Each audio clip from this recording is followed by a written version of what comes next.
Ladies and gentlemen, I definitely would like us to start. I would not like to put the program under pressure, so if you are joining us today, please be seated and let's start our program.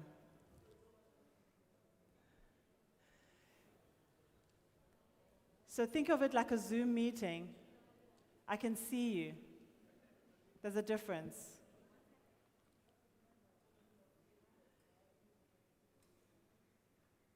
Thank you so much. So let us begin. I'd like to thank you for coming and joining us for the African Sub-Sovereign Governments Conference held here at the Moses Mabhida Stadium. I'm your moderator for the day, and my name is Zanele Morrison. Before I observe all protocols, I would like us to please be present, and I will start off with just basic housekeeping. If we can please switch off our cell phones or get off them if we are still in conversations. Excuse me.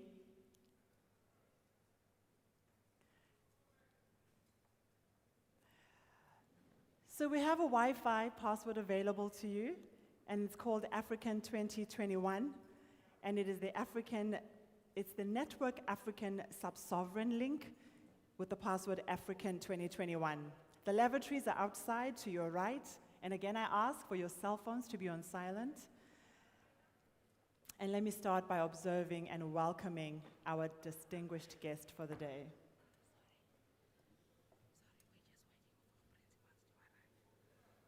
Okay. So I shouldn't start.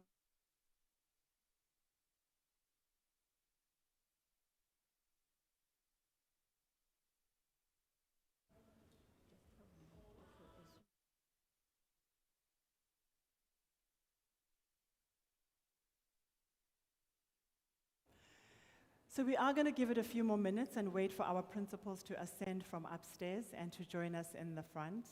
And I think it will then be appropriate for us to start. Is that fine? So let's have music. And then keep your Zoom cameras on, please.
Ladies and gentlemen, good morning and welcome to our very first sub-sovereign, the African Sub-Sovereign Governments Conference held here at the Moses Mabhida Stadium.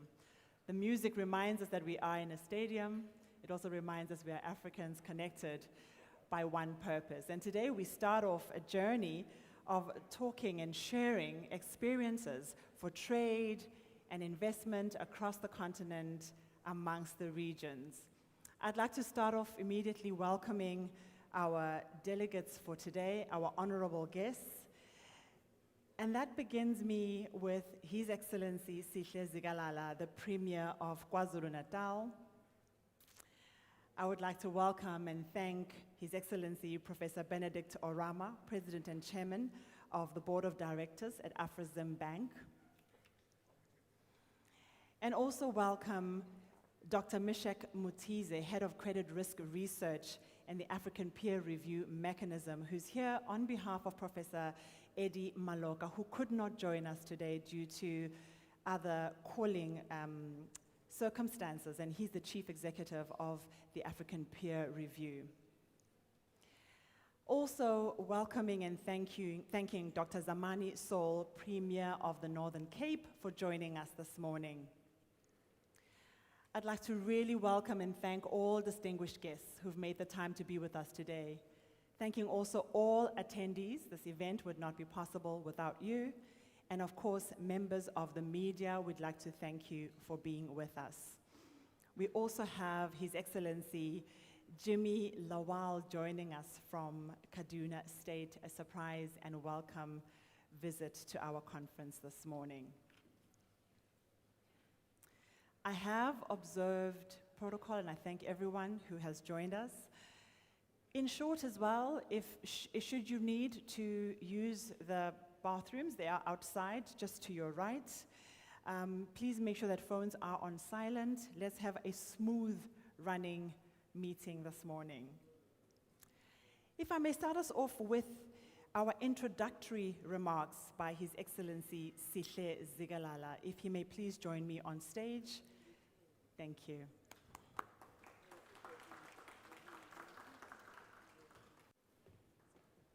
And how are you?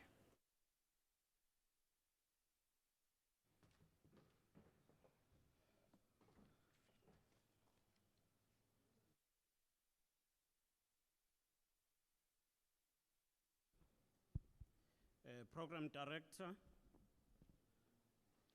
Ms. Zanele Morrison,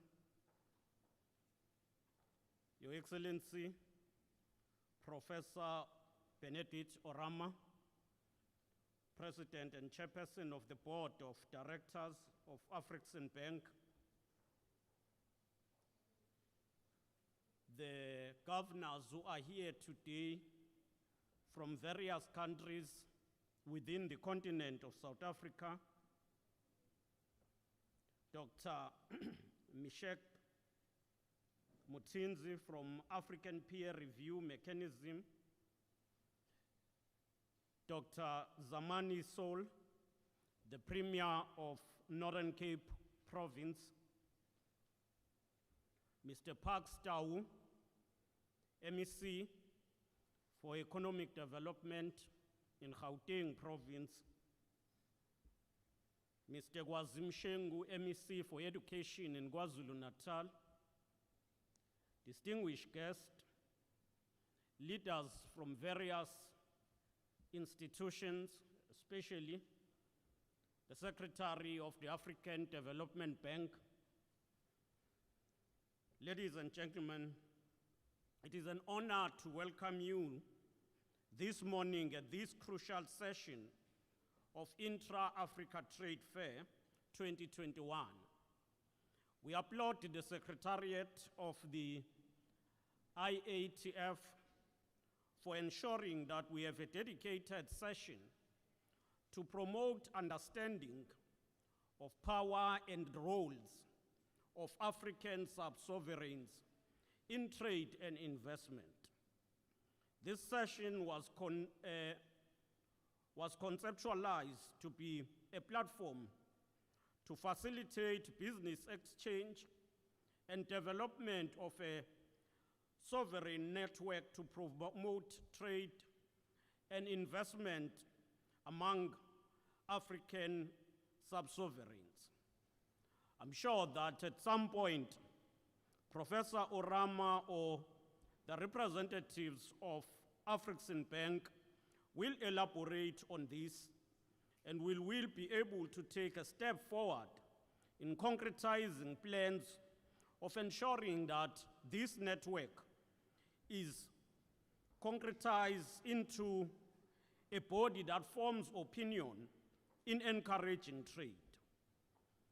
Africa, and indeed us as South Africa, were honored to have strong relations with Afreximbank.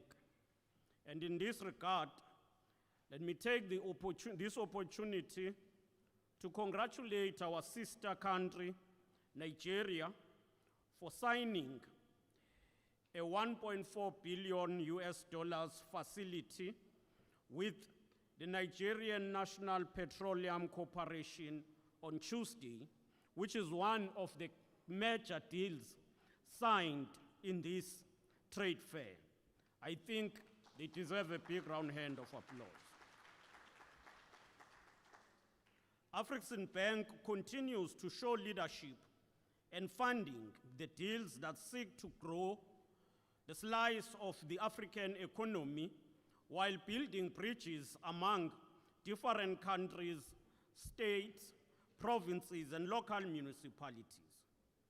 Indeed, there may be lessons that other financial institutions can learn from the Afreximbank on how they are able to deploy innovative structures to deliver financing solutions that support the transformation of the structure of Africa's trade by accelerating industrialization and intra-Africa trade. With regard to sub-sovereign government, this is an important platform for us to exchange views on how provinces or states, as well as local municipalities, can be able to make a meaningful collaboration to the benefit of their respective people. In South Africa, we have enhanced the functioning of the state through the development of the district development model. This is a program that comes from the national government, driven by the President, His Excellency President Ramaphosa, and the Minister of Cooperative Governance and Traditional Affairs, Dr. Nkosazana Dlamini-Zuma. It seeks to enhance the functioning of all spheres of government and align the planning and budgeting to ensure that national, provincial, and local governments are working together to attend to service delivery bottlenecks. Last week, President Ramaphosa launched the Eastern Seaboard Development, which involved not only spheres of government, but also two provinces, which are KwaZulu-Natal and Eastern Cape, in an effort to build a post-apartheid smart coastal cities. The development will take place, and it's emphasizing on green recovery and exploitation of green technology. We work also guided by intergovernmental framework. We seek to ensure that there is a streamlined collaboration in the country.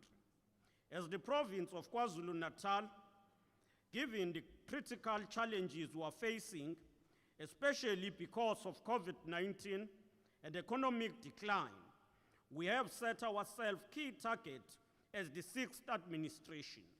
Among those is to ensure regional growth of the economy and promote exports, improving intra-regional logistics, which is required for joint actions across the range of areas.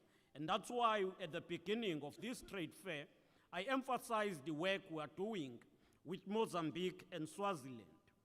We're also focusing on deepening regional industrialization through construction, with potential sources of energy spread across the region, institutional model of power generation and distribution need a regional perspective. And therefore, today's session call on us to think not only based on our own provinces and states, but we need to think broader on how provinces contribute to the regional development. While Africa contributes about 4% of the total greenhouse emission, it is said that the continent that feels much of the brunt of climate change is less industrialized. And that's why we need to balance between protection in terms of climate change, but also industrialization.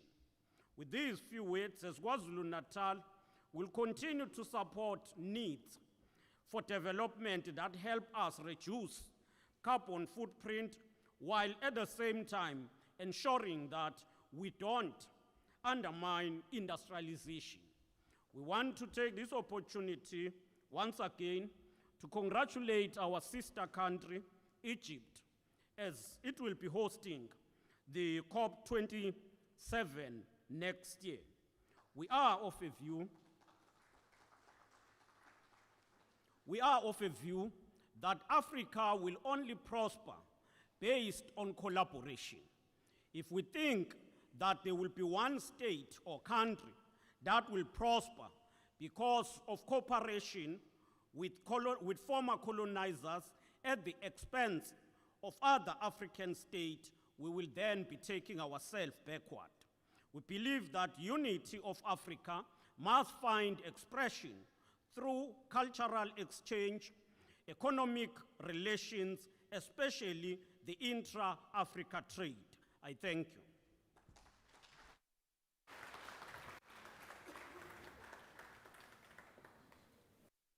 Thank you.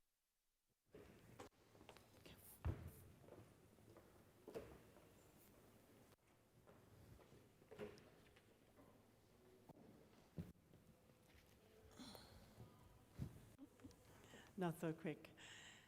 I would also like to take the opportunity, firstly, to thank you, Mr. Zigalala, for the words of encouragement and guidance as you opened up and set the tone for this very important start to an amazing journey.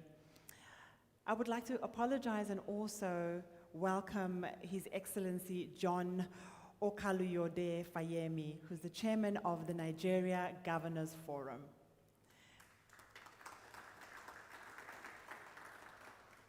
We have also His Excellency Okezi Victor Ikpiazu, PhD, who is the governor of the FNES,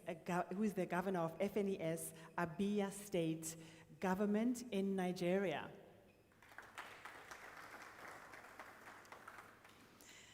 I'm looking forward to the next opening statement that's been brought to us by His Excellency Professor Benedict Orama, who's the President and Chairman of the Board of Directors of AfricZim Bank. This event would not be possible, and I want to take the opportunity to thank AfricZim Bank as well as the province of KwaZulu-Natal for hosting us this morning. As he comes forward, let's give him a round of applause. Thank you.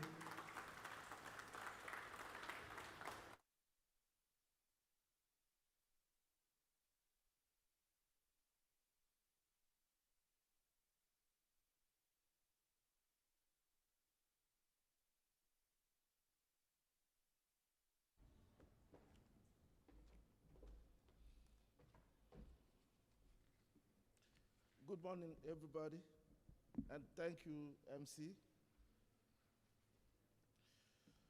Honorable Sidle Zikalala, dear brother, Premier of KwaZulu-Natal Province, who is a very, very warm host. His Excellency, Governor Kayode Fayemi, the chair of the Nigerian Governors Forum and the governor of Ekiti State, Nigeria. His Excellency Governor Ikpeazu, the governor of Abia State of Nigeria. The Premier of Northern Cape. governors and their representatives, premiers, and heads of sub-sovereign governments that are here, or their representatives, the Secretary General of the African Development Bank, the representative of the Africa Peer Review Mechanism, MECs of the South African government here present,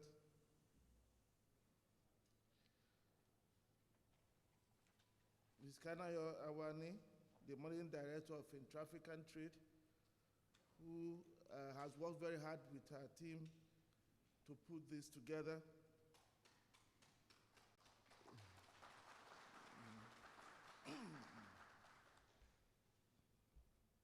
Distinguished ladies and gentlemen, 6 months ago, on the occasion of the launch of the KwaZulu-Natal Province's Africa Strategy, His Excellency Premier Zikalala and I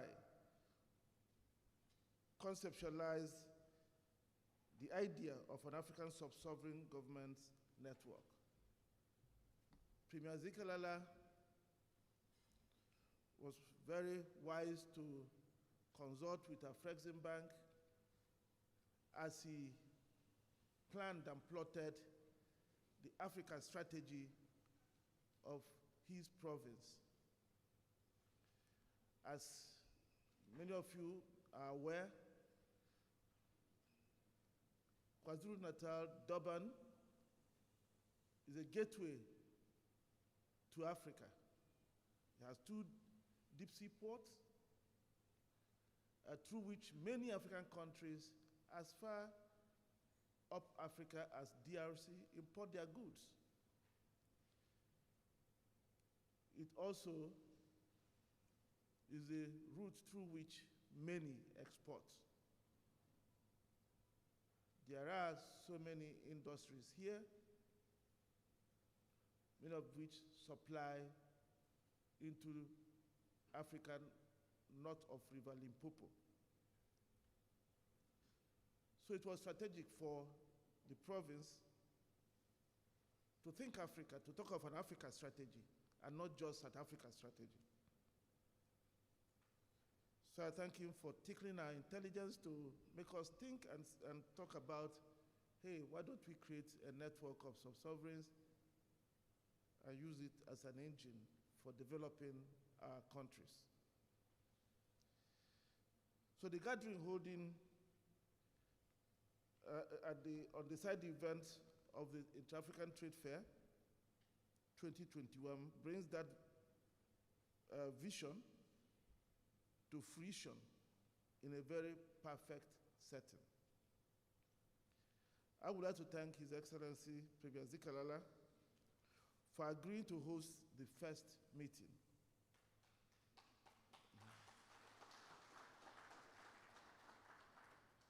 I would also like to thank Your Excellencies, state governors, premiers, mayors, and your representatives for honoring our invitation, even considering that they came to you at very short notice.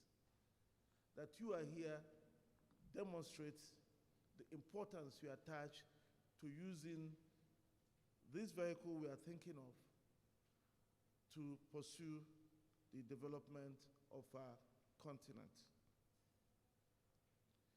So collectively today we mark an important milestone.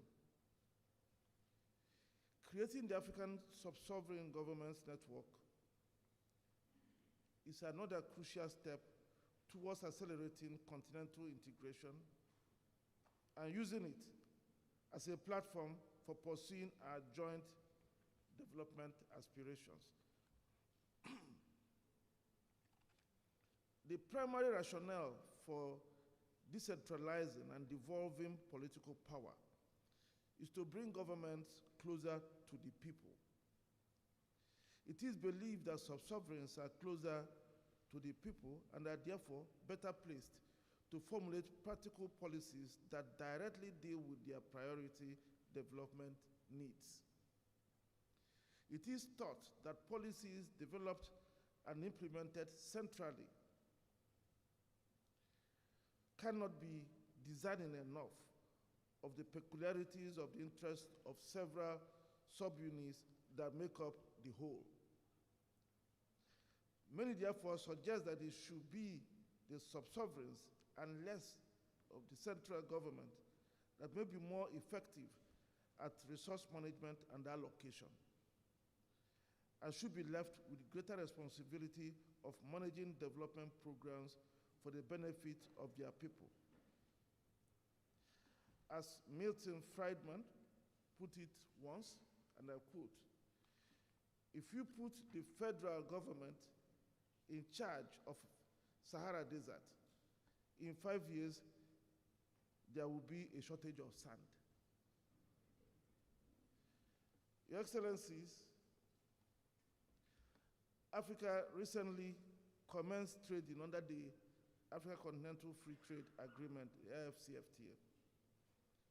The AfCFTA will undoubtedly alter the structure of our economies and sub-sovereign governments, and how the national and sub-sovereign governments react and prepare themselves will determine the slant of the consequences.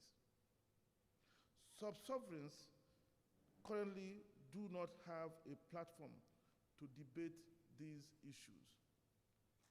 They do not have a platform to debate how this agreement actually touches on the businesses within their own geographies. Just as it is the responsibility of the national governments to create the enabling environment for the private sector to flourish under the Free Trade Agreement through economy-wide policies, so it is on sub-sovereign governments to introduce sector-specific policies to prepare their economies, to prepare their corporates and SMEs to develop the capacity to trade under the AfCFTA. And indeed, as we put together the AfCFTA adjustment facility targeting national governments and the private sector, we believe there should be room for the $8 billion being considered to also have a portion dedicated to the sub-sovereign governments who need to also develop policies that would directly affect the companies that will be trading under the AfCFTA.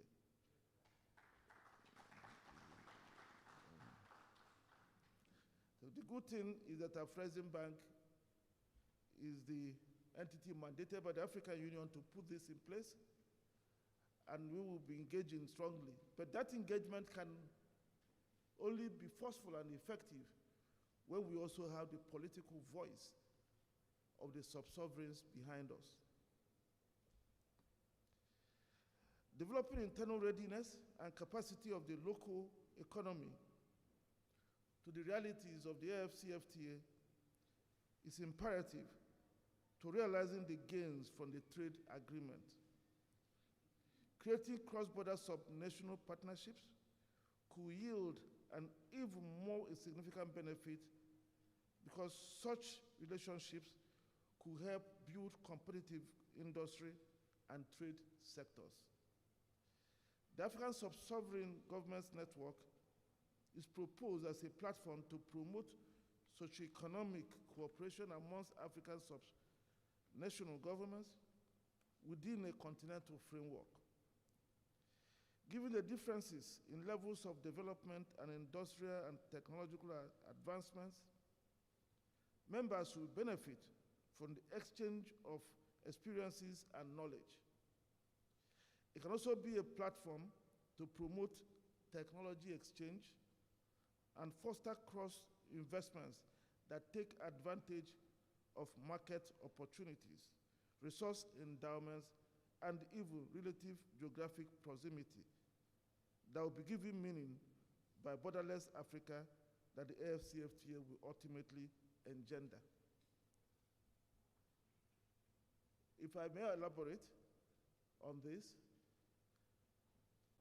with the AfCFTA, businesses in KwaZulu-Natal, for example, may find that it's better for them to trade more with Zambia, Zimbabwe, Malawi, than actually to trade with the province down Cape Town. Because with the removal of the borders, the geographies, and the concentration of mind of where the markets are will change. And it is by this kind of network that we can begin to rebuild borders, rebuild relationships and corridors for investments and trade that do not today exist. Members of the sub-sovereign governments network can work together to influence regional or continental trade and economic policies and programs, particularly those that directly impact their economies. And I just mentioned something that is already on the table, the adjustment facility. The discussions are going on with the Council of Trade Ministers, but we are not getting the input of the sub-sovereign government. Such lobbying or advocacy initiatives will include influencing the formulation, adoption, and implementation of industrial and general economic policies, as well as expected outcomes. The network can promote cross-border investments by acting as a platform for deepening knowledge about their respective environments, enabling the introduction of specialized financial products that can mitigate risks and encourage investments across their respective geographies, and opening markets, including opportunities, giving their companies another access to public businesses. Additionally, the sub-sovereign government network can encourage broader participation of enterprises in their geographies and will exhort small and medium enterprises to broadly participate in the AfCFTA through increasing access to relevant information, sharing ideas, knowledge, and skills, acting as a conduit for Afreximbank to deepen its intervention within countries and deepen regional integration from the continent's grassroots. Your Excellencies, distinguished ladies and gentlemen, it is a network of the type we are hoping to launch today that will make it possible for KwaZulu-Natal province to share its experience in building vibrant industrial and logistic infrastructure. It is this kind of network that can make other African sub-sovereigns to learn from Cairo Governorate on how to implement a rapid infrastructure development. The network we are launching today can trigger the emergence of a second front in Africa's regional integration, a front that will be firmly rooted in our people. It is for these reasons that Afreximbank is willing to set aside an amount of $250 million as seed funding to support deals and initiatives this network will birth.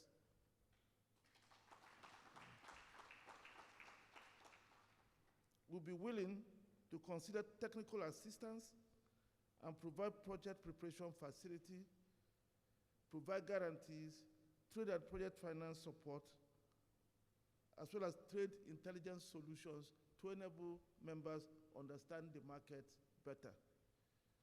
We'll be willing to sponsor studies that may be required to enable members begin to understand the opportunities that may exist and how best to exploit them.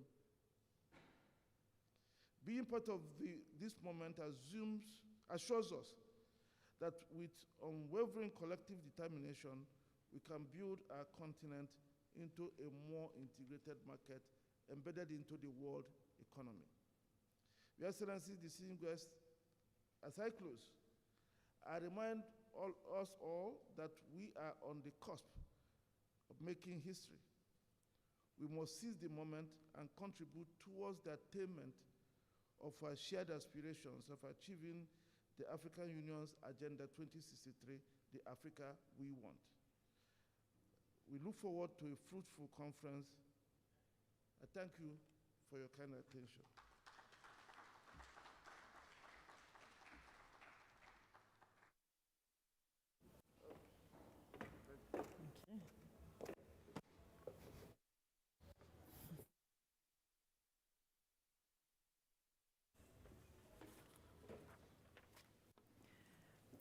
Thanking you so much. We were looking forward to your address today, and it has been an honor to listen to you. Thank you. We also have an additional guest who's joined us this morning, so we are truly blessed to also have the Managing Director's Chief Executive of the Nigerian Export-Import Bank, Nexim, Alhaji Abba Bello. Should we greet him?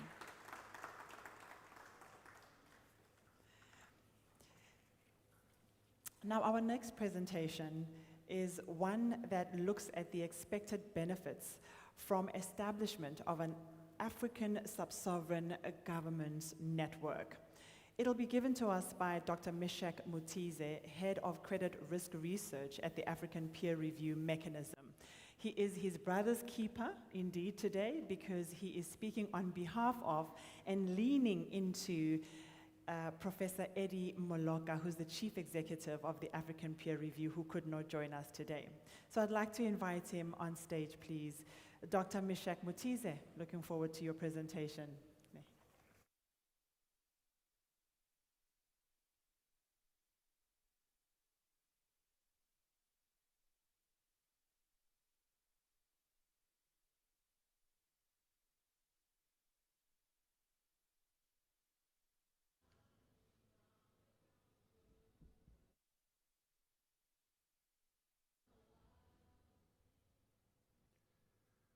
Your Excellency, Sihle Zikalara, the Premier of KwaZulu-Natal Province, His Excellency, Professor Benedict Orama, the President of AfCFTA, all distinguished premiers, governors, and MECs present, ladies and gentlemen. On behalf of Professor Eddie Moloka, who is the Chief Executive Officer of the African Peer Review Mechanism, a specialized governance entity of the African Union, it is my honor to speak to you on this important event on the topic of expected benefits for establishing a sub-sovereign governance network. I had a presentation that I wish to project if the technical team can assist.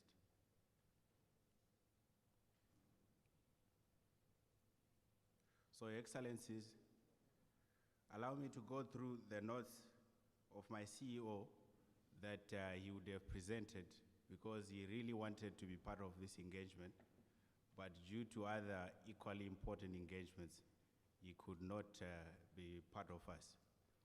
But he sent his regards, and he wished to participate in future engagements in this platform. So I can move to, thank you.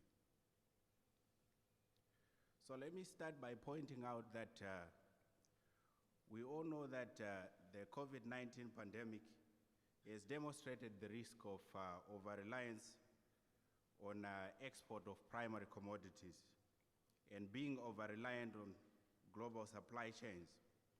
Because when these are disrupted, the ripple effects are far-reaching.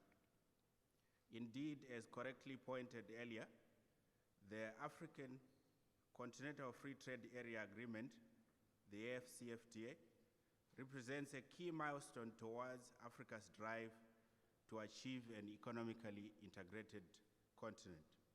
Your Excellencies, the importance of an intra-African trade, improving in intra-African trade cannot be overemphasized.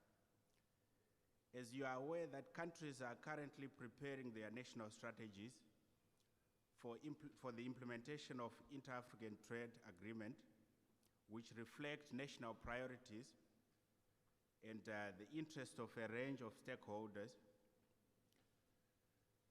It is at this time when countries are undertaking this exercise that there is a strong need to conceptualize domestic realities, to take deliberate action to make inter-African trade work, and to create the necessary enabling environment.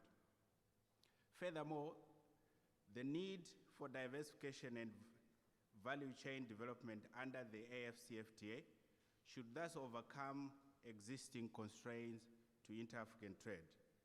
Distinguished participants, to lay the foundation for a need to have an African sub-sovereign governments network as a vehicle for promoting inter-African trade and investment, let me highlight some of the key challenges that inter-African trade is facing at present. The real test for increasing inter-African trade will be how quick African countries can accelerate export diversification, product sophistication, and make trade more inclusive and sustainable. Diversification of exports is important to allow countries to build resilience to changes in demand due to economic downturns and price fluctuations. In addition, diversification will support a shift from an over-dependence on commodities to higher value-added products, which allow for more inclusive of small to medium enterprises and help to encourage innovation as more market opens. Other challenges will also include the severe infrastructure and digital gaps, the growing insecurity problems in some parts of the continent, and the shortcomings in technical capacities. Distinguished participants, while political leadership on the continent have shown the will to advance inter-African trade, many of the grassroots still lean more towards protectionism as they depend on informal sector, which accounts for more than 60% of employment in urban cities. And this is according to the International Labour Organization data. Many of ordinary citizens are yet to adequately hear and appreciate the AfCFTA. And from those that have heard, some do not support the economic integration due to the fears of losing their suboptimal local industries. It is the sub-sovereign governments, which is regions, states, provinces, and local authorities, especially in leading economies with sprawling urban centers, that should emphasize the need for cooperation, work to build cross-border relationships, inform local industry groups of the advantages of increased inter-African trade and how that will work to the advantage of their businesses. It is therefore clear that the importance of sub-sovereign governments in promoting inter-African trade cannot be overstated. Sub-sovereign governments play a key role amongst them that they are responsible for delivering a broad range of services to their communities and businesses, such as water, sanitation, electricity, roads and technological infrastructure, economic and community development. And they also play a big role in search for investment and executing government policies and programs, fostering support to do away with fostering grassroots support to do away with in-country protectionist sentiments to allow local industries to take advantage of increased cross-border market and promote inter-African trade at a popular level. Ladies and gentlemen, sub-sovereign governments are best placed to ensure that no one is left behind due to their proximity to the people. Their role also includes integrating national, regional, and continental development objectives at a local level. They also facilitate the required partnership for planning, implementation, and monitoring of success factors. Your Excellencies, although national governments set the national economic development policy and drives the search for investment, both domestic and international investors, but where the investors are located within a country depends on the sub-sovereign government, especially how well they are run. Distinguished participants, establishing a sub-sovereign network will inevitably provide a platform to broaden participation of companies in intra-African trade, as sub-sovereigns will deepen access to information, sharing of ideas, knowledge, and skills. As rightly identified by the host of this event, the network will act as a conduit for developmental institutions to also deepen their interventions into countries and deepen regional integration by greater grassroots interconnections and involvement. For this historic trade paradigm not to leave anyone behind, it should involve every level of government and all stakeholders. Currently, cross-border cooperations of sub-sovereigns remains far too low, and a network of local authorities, regional governments, and states will therefore leverage on an untapped cooperation area which have potentially favorable conditions for cooperation. Where local actors are not well integrated into other integration networks, Your Excellencies, sub-sovereigns are priority zones for cross-border cooperations. Therefore, building a network is vital for greater coordination and sharing information across national boundaries and between diverse partners. Such a network will also be key for facilitating dialogue amongst cross-border actors, the sharing of experiences, and its engagement with the local population. Thus, it will be much easier to reconcile political and investment priorities with the development of a sub-sovereign network which has potentially favorable conditions for cross-border trade. Peer-to-peer network has always been a potential to build capacities, especially when other sub-sovereigns are also keen to learn on the techniques necessary to upgrade their services, especially from other sub-sovereigns to meet the rising public expectation.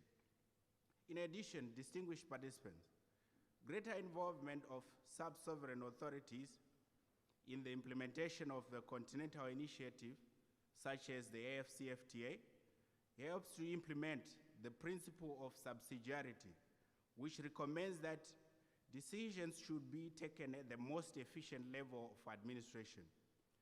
And this is as close as possible to the people.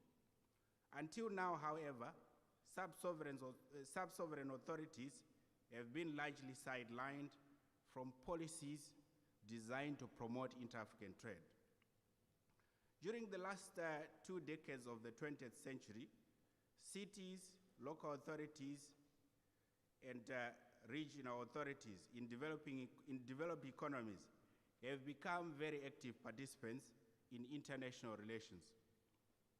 Networks and partnership between cities are potentially a cost-effective and sustainable way of strengthening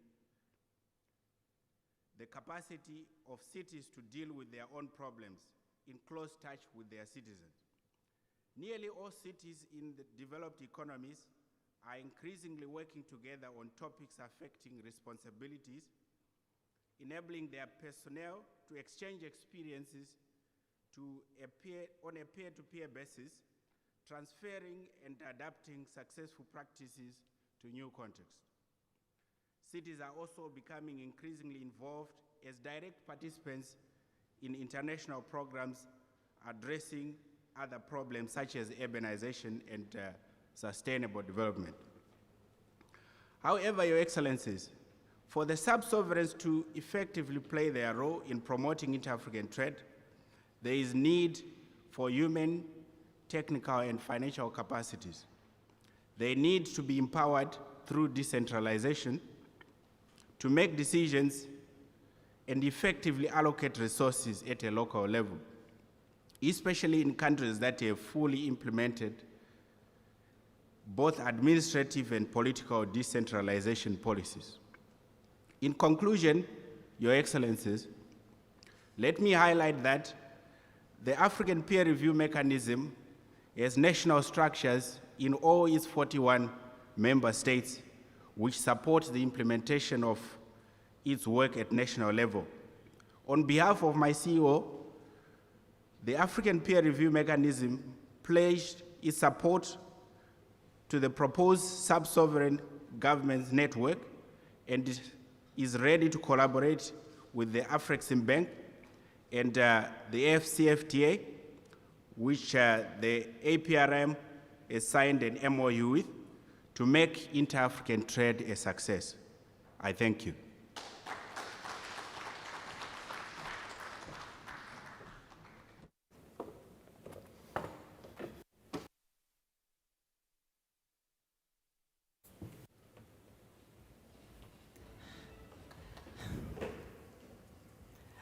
I've actually interacted with everybody so much that for me the spraying is useless a little bit, but we can continue to do it. I would also, again, thank you so much for the time you've spent and sharing the Chief Executive's words. Dr. Meshach Mutize, thank you. Welcoming again, joining us this morning is His Excellency Abdul Haram Abdul Razaz, Governor of Kwara State in Nigeria. I have not met His Excellency. He's joining us over there. Thank you so much. We also have Ambassador Godknows Igali, the honorary advisor representing Senator Diri of the Governor of Bayelsa. Where is the ambassador? They're over there. Thank you. I was thinking to myself on a very light note, hopefully not inappropriate. Imagine if Godknows had married me. My name is Zanele, and Zanele means enough. So it would be Godknows it's enough. Igali. It would not have worked for us. On stage, I'd like to invite next, from Kaduna State, His Excellency Jimmy Lawal, with short words of guidance and encouragement for the sessions to come. If you could join me on stage, please.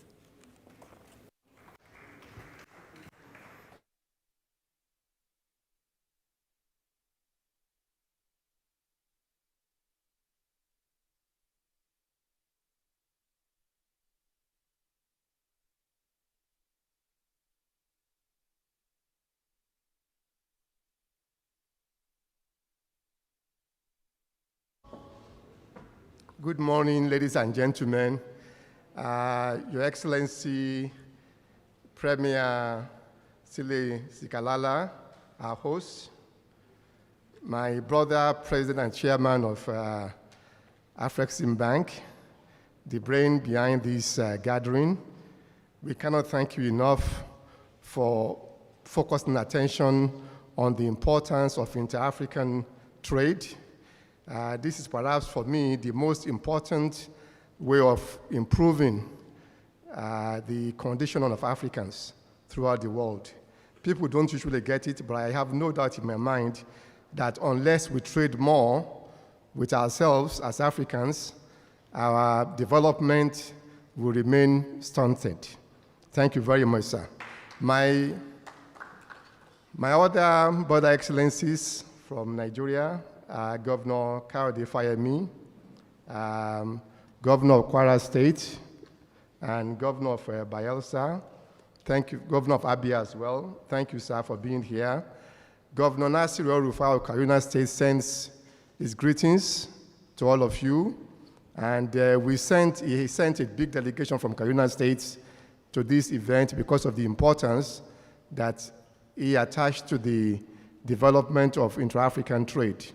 And the second reason why this is important to us is because of the fact that for the first time, not only are we promoting intra-African trade, we're also promoting cooperation with subnationals, sub-sovereigns within Africa. We think it's a very major step in development of the collaboration between the African people, and the emphasis could not be more appropriate. In fact, for us in KwaZulu State, we have experience that we want to share. We have what is called a sister states arrangement with a state in US, another state called the Hebei province in China, which we have attached so much importance to. And this is one of the reasons why we feel that this sub-sovereign conference is timely, and we want to recommend that it should not be tied to just the Intra-African Trade Conference that's every 2 years. If possible, if these sub-sovereign conferences can be on an annual basis and rotated amongst the capital of the different subnational entities in the African continent, it will help us to accelerate the goal of achieving the objective that we seek to achieve by having subnational cooperations. If this recommendation is accepted, Governor Nasir El-Rufai would like to propose that KwaZulu State be allowed to host one of such subnational conferences, and we are available to do that as early as 2022, if approved. Whilst here, let me take a couple of minutes just to talk about KwaZulu State of Nigeria. KwaZulu State is one of 36 states in Nigeria, plus the Federal Capital Territory. We have a state of about 9.5 million people, which, as you are aware, is probably big enough to be a country on its own. KwaZulu State is also used to be the capital of the northern region of Nigeria. Nigeria used to be 2 regions, northern and southern, before we now have many states. So KwaZulu State is maintaining its position as the capital of the northern region by being one of the leading states in the 19 states northern region and perhaps the 36 states throughout the country. We attach so much importance to businesses that we are proud to have recorded many firsts, including being the #1 ranked subnational in terms of being investor-friendly, according to the World Bank in 2018. I will now go on and talk briefly about the opportunities available in KwaZulu State. We are particularly clean as an agrarian state, where most of our citizens are farmers, to promote value addition to our agricultural products. We are the largest producers of maize, farmers in Nigeria, and we are the largest producers of soya beans by far. We're also the largest producers of tomatoes, and we rank high 2 or 3 in terms of rice, and #1 also producer of ginger. So we are hoping that we can have partners, MSMEs in South Africa, that we want to add value to such products. To this end, we also have some of our investors, big investors in KwaZulu who are here with us. One of them is the president of KK Kingdom, Alhaji Abdullahi, who is here. They are building a green economic zone in Kaduna, which is also being supported and financed by AfCFTA Bank. That zone will be a plug-and-play zone where any business, any investor that wants to establish a small industry in Kaduna can just come in and bring their equipment. No need to worry about buildings, worry about infrastructure. Just bring your equipment, plug it, and start processing any of our raw materials that come out of our farms. We also are developing a ranch, a big ranch in Kaduna State for milk production, because Nigeria currently imports about 98% of the milk that we consume in the country. We believe that we should begin to add value by producing our own milk. We know South Africa is big in terms of cattle production, and we would like to work with any interested investor to develop that area. So without much ado, thank you very much AfrEximbank for organizing this event. Thank you very much to the Premier and people of KwaZulu-Natal for receiving us and hosting us. You've been very generous hosts, and we look forward to hosting you in Kaduna State. Thank you very much.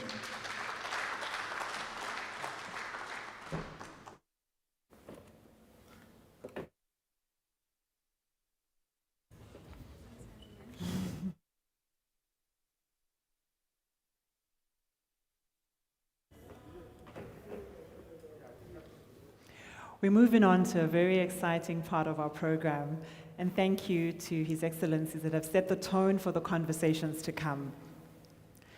What is key now is for us to begin to do what we say we will do, and that is to share experiences. I'd love to invite on stage our next panel of speakers to share experiences of African sub-sovereign governments, opportunities in their provinces, in their states and regions. If His Excellency John Olukoyede Fayemi, the chairman of the Nigeria Governors Forum, could join me on stage, I'd appreciate that. Mr. Stephen Kyalo Maikia, the Kitui Country Government of Kenya. Dr. Zamani Saul, Premier of the Northern Cape, South Africa, as well as Mr. Terry Zelani, the Executive Chair of the Institute of Election Management Services in Africa and former Deputy Chair of the Independent Electoral Commission of South Africa. Gentlemen.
Just one more, please.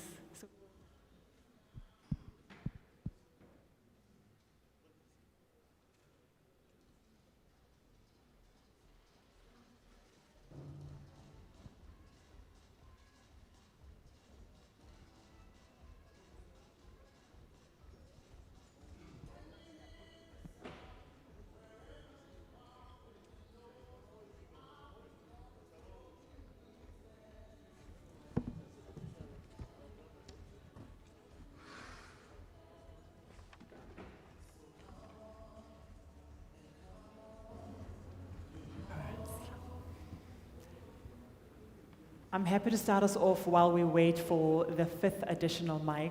I'd rather we don't share mics, so each one has their own. We don't have to be sanitizing in between, but we do have someone on standby should we sanitize.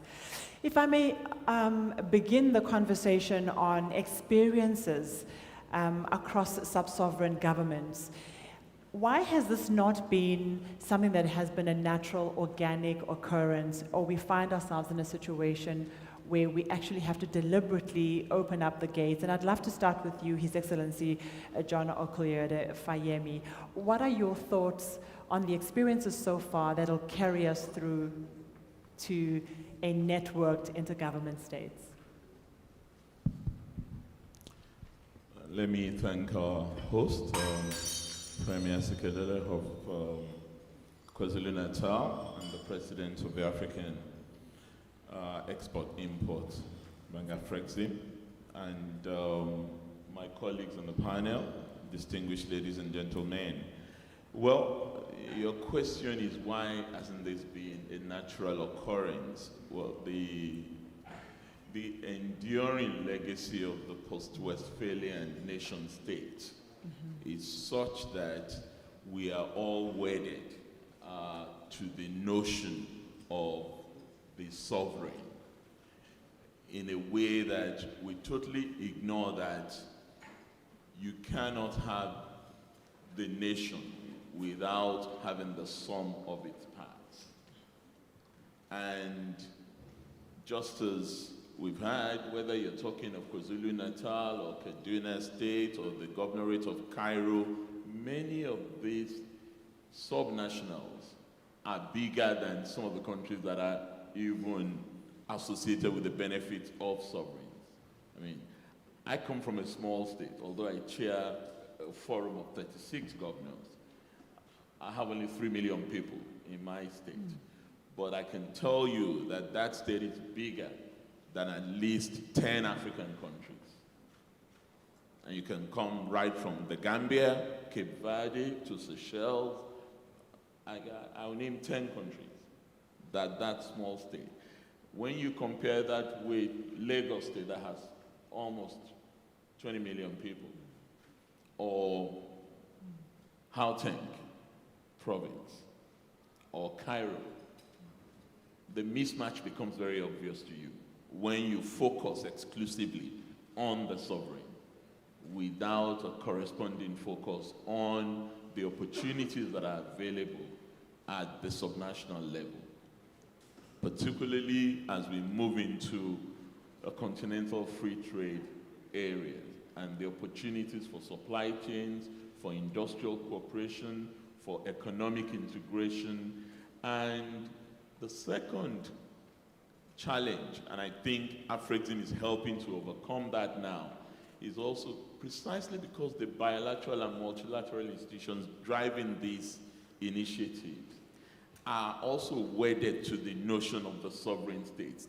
The members are largely mostly sovereign states, whether you talk of Africa Development Bank or you talk of even the World Bank or IMF.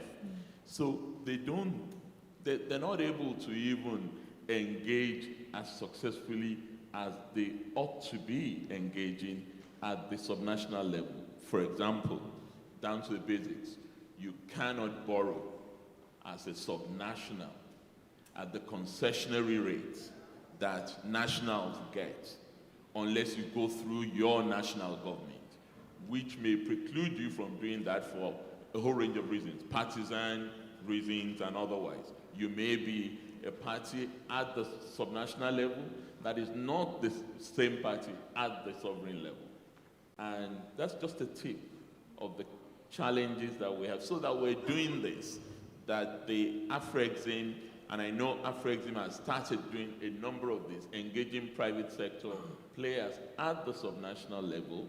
I hope this can become a bit more enduring and we can take this initiative to a much more institutionalized level, so that at the end of the day, the gains that would emanate from subnationals playing at these regional integration, regional trade level will become very, very evident and something that we all commit ourselves to. So I welcome it, and on behalf of all my colleagues, you have 3 of my governors here from the Nigerian Governors Forum that has been in existence for 22 years.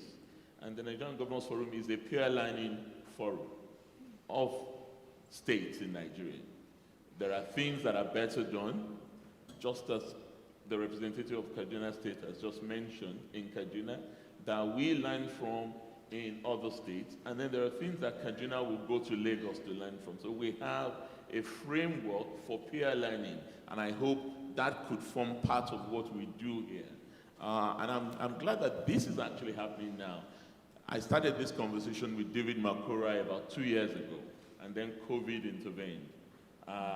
That's why we haven't even taken it forward. So I'm glad that my brother, Premier of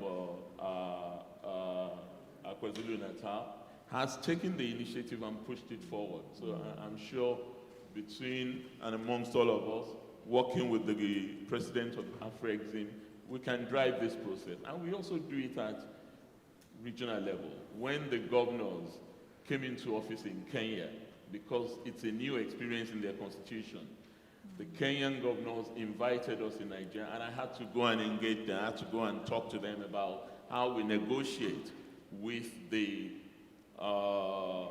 central government, because that can be a challenge in itself.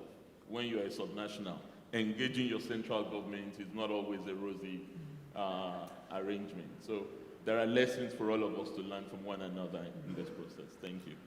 Thank you so much. And I think COVID might have played a role in really flattening and opening up our thinking around how we as a country can actually break down the barriers and engage effectively together. If I could move to the government of Kenya, Mr. Stephen Kyalo Mayikia, some of the successes or stories that you can share with us this morning. Thank you, MC, for this opportunity. Ladies and gentlemen, good morning.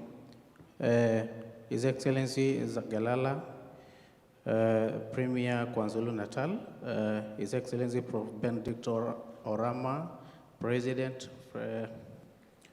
Premier Bank. My name is Chalo Maithia, sitting in for Governor Charity Kaluki-Gilu, that is Governor Kitui County, Kenya. Our experience is one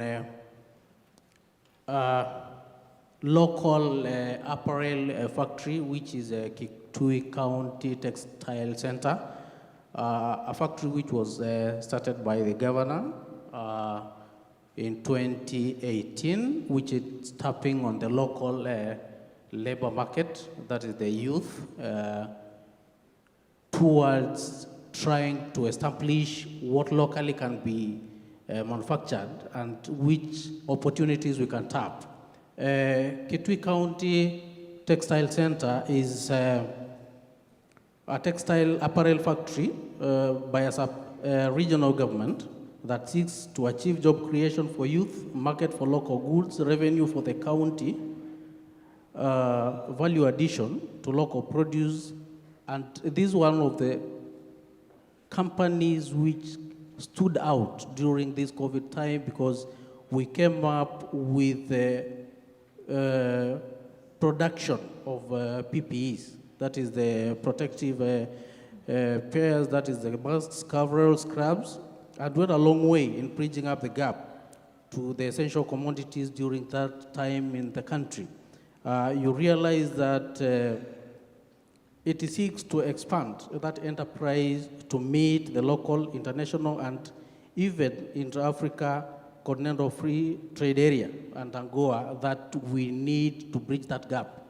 And to that one, we've tried to come up with the solutions to the local. We've tapped the local enterprise. We've tried to tap the youth potential that we can utilize and at least try to bring up something from the local government that is in Kenya. And we are trying to see that it can be established, and through the help of the intergovernmental and other regional, maybe in associations and maybe partners, we can go far and try to tap and establish and tap that can be gotten from our African and intertrade within the regions. Yeah. Thank you so much. It really shows, it demonstrates to a great degree that we can solve our own problems. So the pandemic, again, put us under pressure to demonstrate what we can do for ourselves. And if we can do it for ourselves, it starts to give us hope that we can do it for other countries within the continent. And if we're solving for young people, the youth, which is every continent's challenge, we're probably solving one of our biggest problems. And then we solve for women and we solve for ourselves again.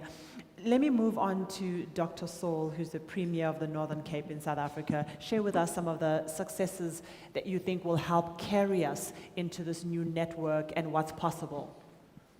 No, thank you very much, Zanele, and let me also take this opportunity to greet my colleagues who are part and parcel of these engagements, and most particularly the Premier of KwaZulu-Natal, Mr. Sihle Zikalala, and as well as His Excellency Professor Benedict Orama. I think this is a brilliant initiative, and which will, if effectively implemented, might assist to ensure that we make serious advances to intra-Africa trade. Intra-Africa trade is central to our plight of ensuring that we integrate the economies of Africa, and as well as very much important towards ensuring that we've got African Renaissance. African Renaissance is also to ensure that there's increased trade amongst African countries. So I think this is a brilliant initiative, and which we, as the Northern Cape Province, we highly welcome. When I was seated there, it was basically a comfort zone for me. I was shouldered by the Premier of KwaZulu-Natal and the MEC for Economic Development of Gauteng. I'm certain most of the participants inside here know that South Africa has got 9 provinces. Gauteng and KwaZulu-Natal accounts for 50% of the GDP of the country, and they roughly accounts for 50% of the population of the country. The Northern Cape, we are the smallest province in the country. So I got emboldened when I was sitting, I was shouldered by both of them. We are the smallest province in the country with a population of about 1.3 million. And we contribute only 2.1% to the GDP of South Africa, which is roughly about 110 billion rand. I don't know how much is 110 billion rand in Naira. Yeah. I don't want to say in dollars. We are in Africa now. We are discussing intra-African trade. It should be in Naira or Kwacha or shillings. Yes. So we are the smallest province in the country, but South Africa has got quite an intriguing social, economic, and geographic landscape.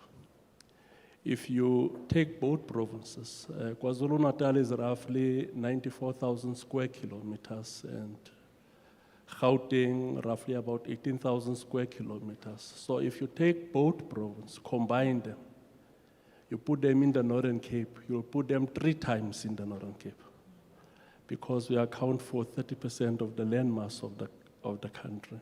And that comes with massive opportunities. Smallest economy, smallest population, with massive opportunities. We've got the most beautiful sun in the world. That is the reason why we are the hosts to the Square Kilometre Array and the Southern African largest telescopes. So it's only in the Northern Cape where scientists right throughout the world can study the universe 13.5 billion years back. Nowhere else, only in the Northern Cape. We've got the beautiful earth there. We command 80% of manganese reserve in the world. And we've got copper, we've got iron ore, and also one of the key contributors to our gross domestic product is agriculture. I heard one of the governors raise the issue of agriculture. I think one of the biggest challenges that confronts Africa, particularly around issues of agriculture, is agro-processing. How do we process what we produce? Because in most instances, it just gets exported out of the country and out of the continent, unprocessed, and effectively shipping jobs to other countries. And also, one of the issues that we pride ourselves with as the province is that we've got beautiful skies, we've got beautiful sun. Currently, we are serving as the capital of solar energy in the country. Just for the past 6 years, we've got about 70 billion rand investment in alternative clean energy, which is solar energy. So for us, participating in such a platform might basically assist to strengthen our capacity to ensure much greater investment in these areas of strength that we have as the province. Because we know in order for us to ensure that we grow the economy of Africa, we need massive investment in infrastructure, we need massive investment in exploration of these opportunities. But already there is a semblance of such relationships that we've already created. We are bordering 2 countries. We are bordering Namibia, we are bordering Botswana. Similar landscape as the Northern Cape. We've got twinning agreement with both sovereigns. I think what these engagements brings to the fore is for us to further explore possibilities of engaging sub-sovereigns or sub-national in these 2 countries, because currently our engagement is only with the national government. So we highly appreciate this initiative, and we firmly believe that it will be the trigger, and it will bring the much needed energy to ensure that we integrate the economy of Africa, because we can't accept it that intra-African trade accounts for less than 20% of the trade amongst African countries. And we can't continue to accept it, that it's easier for South Africa to trade with Europe and Asia than to trade with the neighboring countries like Mozambique, Zimbabwe, and all of that. And all of that is because of what the previous speaker have raised. It's the colonial infrastructure, colonial economic infrastructure. And what we did post-independence is to consolidate that colonial structure of the economy and not look at integrating African economies. And he was quite correct when he raised the issue of artificial borders. Borders in Africa are artificial. And they are not meant to ensure that we grow Africa as a continent, but they were meant to ensure that we continue to be the feeder to the economy of the metropolis. So I think there's a much opportunities which will be created by these engagements, which we highly appreciate and welcome as the province of the Northern Cape. Thank you very much, Zane. Thank you so much for your contribution. And I think we're starting the process of undoing a colonialist thinking and structure, and we're needing to replace it with a really tangible, real African solutions to solve for ourselves in a continent that is so rich in minerals. Not only is it South Africa, but I didn't know the beautiful highlights of the Northern Cape, and it's beautiful for you to share. And I live in the continent. And I think, having been in Nigeria for many years, I have never seen such richness that is unmined for the continent itself. And I would love to come back before we close and talk about how we are ensuring, or what is the thinking around the resources we have and how we start to integrate effectively in trading those resources and not them leaving the country. But in our panel, we also have Mr. Terry Tselane, who's the Executive Chair of the Institute of Election Management Services in Africa. And I think your role is one that's quite critical to setting the tone for the safety and the security of trade within the continent. What are some of the successes or experiences that you have that you believe are key to us keeping close to this particular panel that will be formed later today? Thank you very much, Program Director, Excellencies, and ladies and gentlemen. Democracy, elections, free and fair elections are quite critical for any economic development. All the things that are supposed to be happening in trade happens only within an environment that is predictable, that is reliable, where people can enter into agreements, understanding that those agreements will be met or not met. Now, as you may be aware that we come from a past that has been autocratic as a continent, and increasingly since the 1990s, we have seen more and more countries abandoning the one-party state, introducing or embracing multi-party democracy.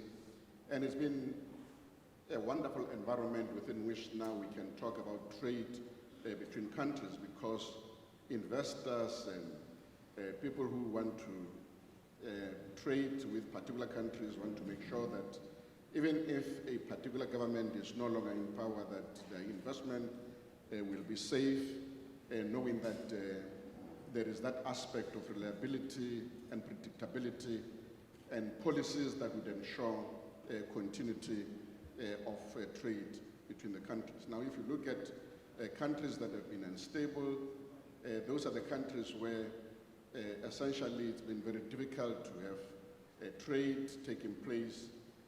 In the African continent, fortunately now, the 55 countries, only 3 countries do not have free and regular elections. So there's been a lot of advancement in the continent. Just this year, we've had about 21 countries having regular, free and fair elections. Next year, we will be having 18 countries in the continent having elections. So all this contribute towards creating an environment within which we can actually have a proper trade between sub-sovereign states. Now, there is a new phenomenon in the African continent that is beginning to impact, obviously, on the stability in quite a number of areas. In Benin and Malawi and Kenya, I know that they have developed some kind of a framework within which they deal with a situation where, for instance, the election results do not produce an outright winner. They've got some kind of an arrangement that deals with it. In South Africa, it's a new phenomenon. The recent elections that we have had at the municipal level, we have had a situation where in 2016 we had 27 municipalities where we did not have an outright winner. And in these elections we have had about 66 municipalities. Now, obviously that creates a certain level of instability and uncertainty, and it is those kind of arrangements that now going forward we've got to learn and see how we can be able to deal with those kind of arrangements. I like the way Kenya has attempted to deal with this particular aspect, because in Kenya they've created an office of the Register of Political Parties where political parties that enter into agreements deposit those agreements in that office. And then that agreement has got key principles around which political parties agree. It's got protocols of dispute resolution mechanism, conciliation, arbitration, and they know exactly how to deal with it. Because in order for investment and for free trade to happen in between the states and sub-sovereign governments, it is important that you've got that stability and certainty. And then therefore those sorts of agreements assist greatly in terms of creating that environment within which you know that when you are dealing with a particular municipality, when you are dealing with a particular country or region, you know that those kind of investments and trade would continue, and whatever you have put in would still be honored, even if that particular government is not in power. So it becomes important for the African continent to begin now to live with understanding that there is a need to create systems, policies, and processes in order to manage all this, the coalition arrangements, so that there is certainty and that we can begin to have proper processes taking place of trade and as I've suggested, investment in different localities and jurisdictions. Thank you so much, Mr. Tsalani. I have so many questions, but probably not for this panel, because I ask myself the close dependency we have to the economic setup of the various regions and the impact they're going to actually have in the conversations that need to unlock opportunities. So each country, each region, each sub-region will be coming with such complexity around the table, and yet hoping to take examples of successes that may or may not fit their complex environments, but also opportunities, again, that need to somehow find a way of fitting themselves into different regions and into different areas. So it's going to be very interesting conversations once the process starts. His Excellency, are there any cases of success and opportunity that you could share with us as well from the states of Nigeria? Well, there are many networks and coalitions that Nigeria belongs to and Nigeria promotes as a country. I think the lessons to draw from what we're promoting and what this initiative is about is not to create the impression that promoting subnational engagement is tantamount to eroding national frameworks. I don't think that's what this is about. We are not really keen to subvert the nation state as it is. We want to improve the nation state in its delivery. And the delivery agents in most nation states are the local level, they are the state. The big sovereign state establishes frameworks, norms and standards, regulatory authority. But when it comes to what really matters to the people, where the rubber hits the road is at the state and municipal level. And that's what makes it very, very important, that we share lessons, values, commonalities, differences at those levels, and establish this framework in such a manner that there can also be sub-frameworks, maybe at the sub-regional levels. Because you have regional economic communities that are active in all these places, SADC, ECOWAS, IGAD, East African Community.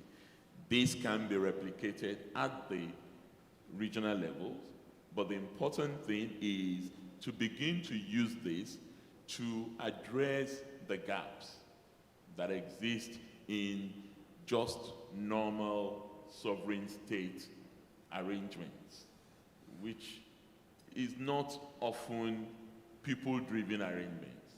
They're state-driven arrangements, excellencies arrangements. The presidents meet, they high-five one another, but really it doesn't percolate down to what matters to the ordinary people. And I think this would help to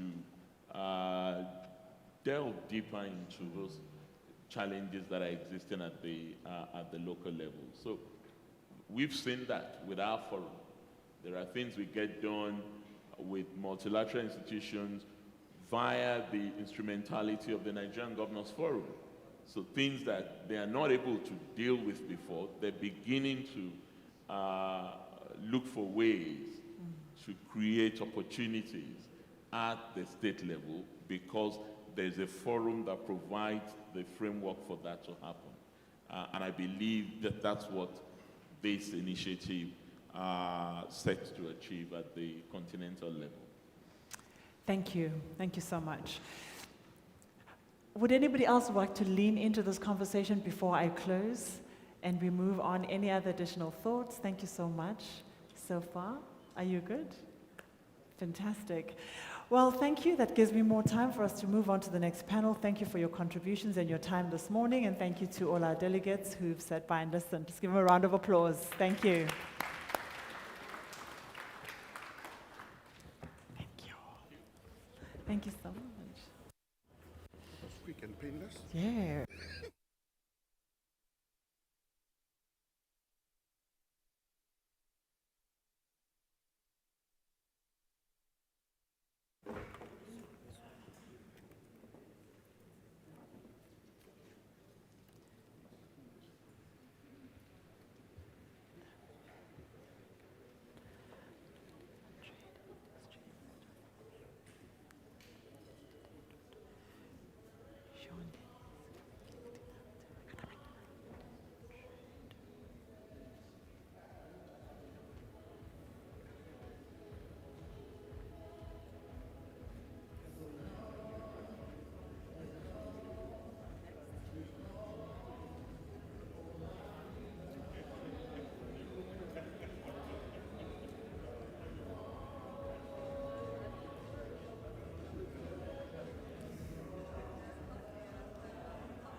I am so honored to have this role of further introducing additional delegates and honorary members joining us.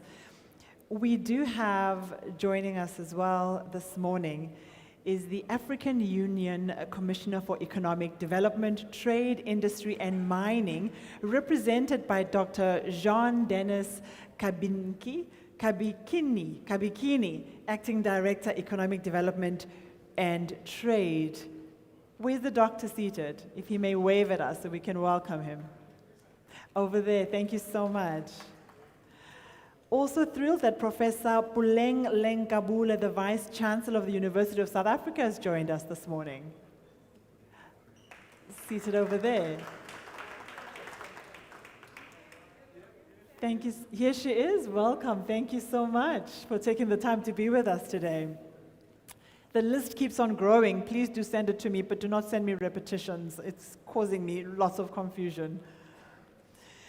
Well, we have another conversation lined up, and I think before we go to our next panel, here's an introduction for us by Ms. Kanayo Awani. Madam Kanayo is the Managing Director of the Intra-African Trade Initiative from Afrexim Bank Products Initiatives to support the African sub-sovereigns. Thank you so much.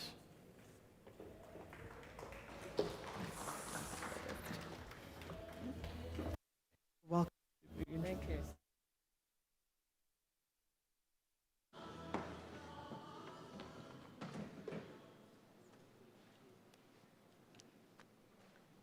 I have a presentation. Good morning, everybody, and I'll stand on established protocols.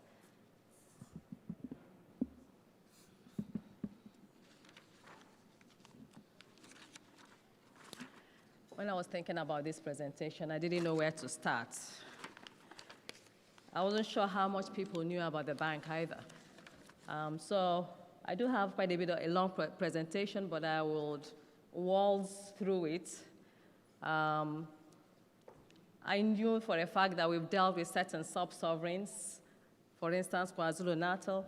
We've dealt with some states in Nigeria, for instance.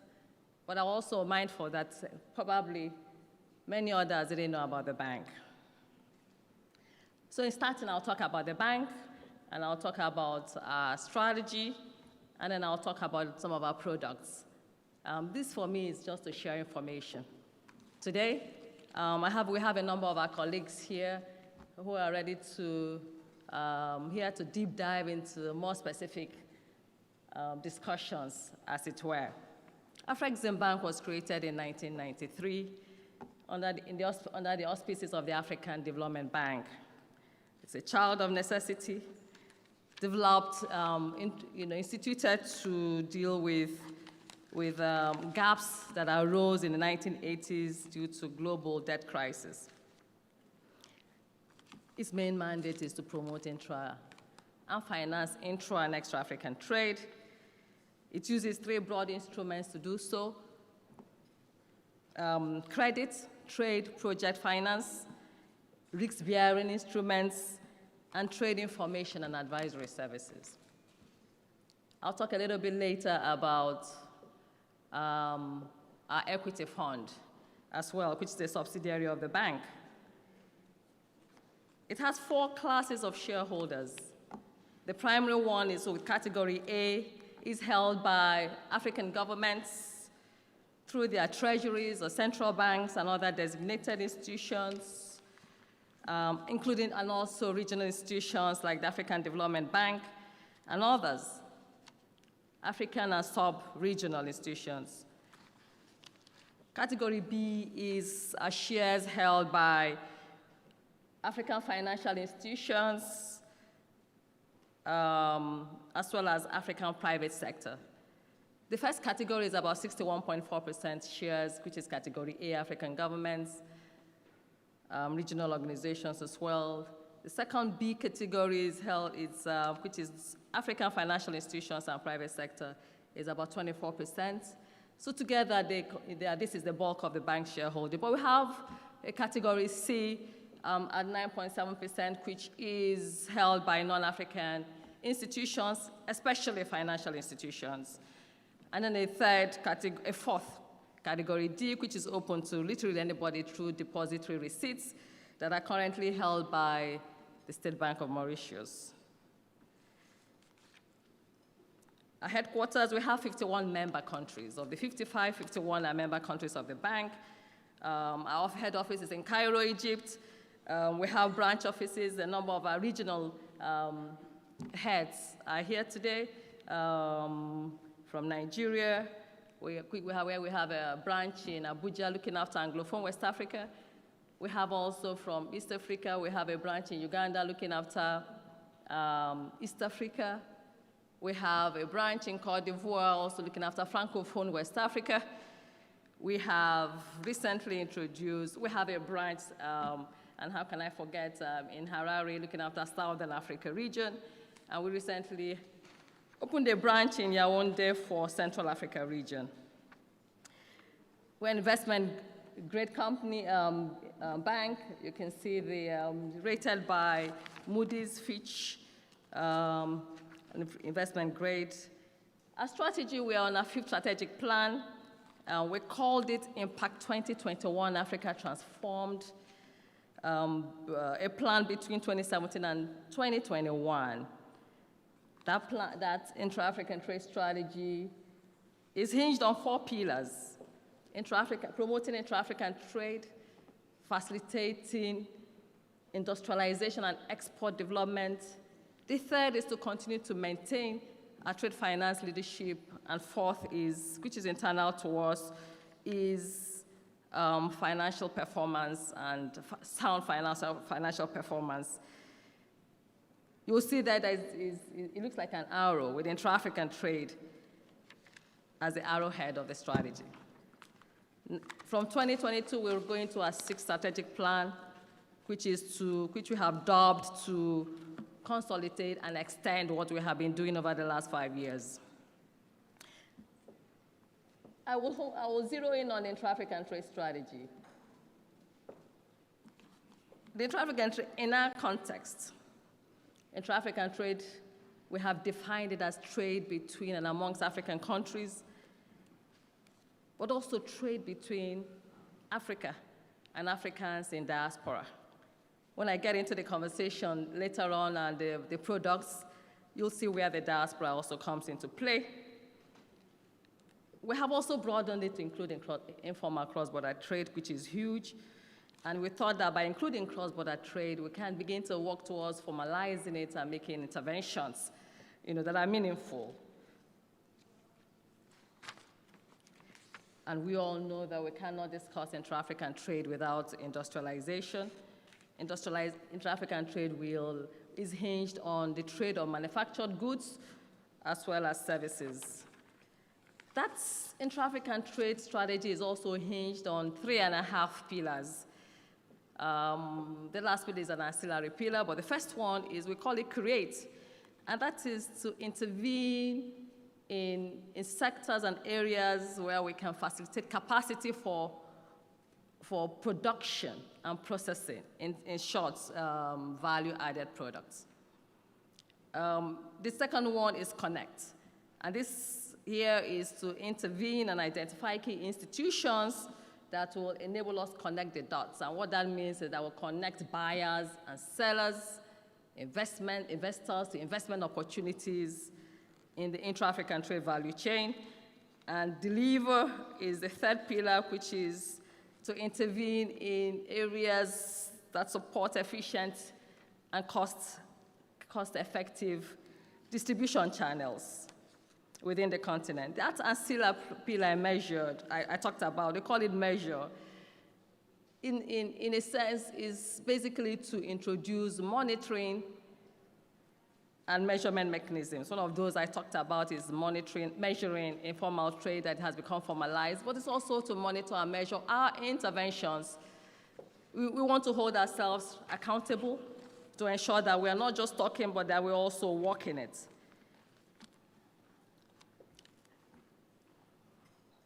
And before I get, the next part of my presentation is to get into the financing instruments.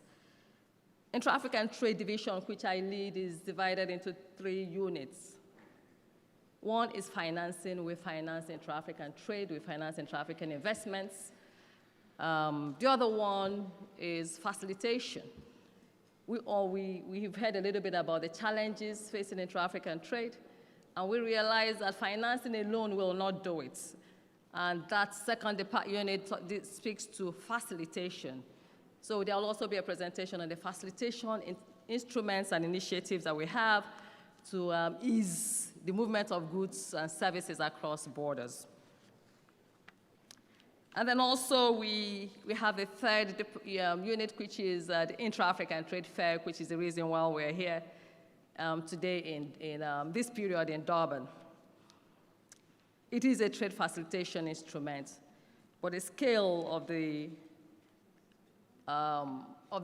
venture made us to keep it as a separate department. We also offer technical assistance in various areas in support of intra-African trade.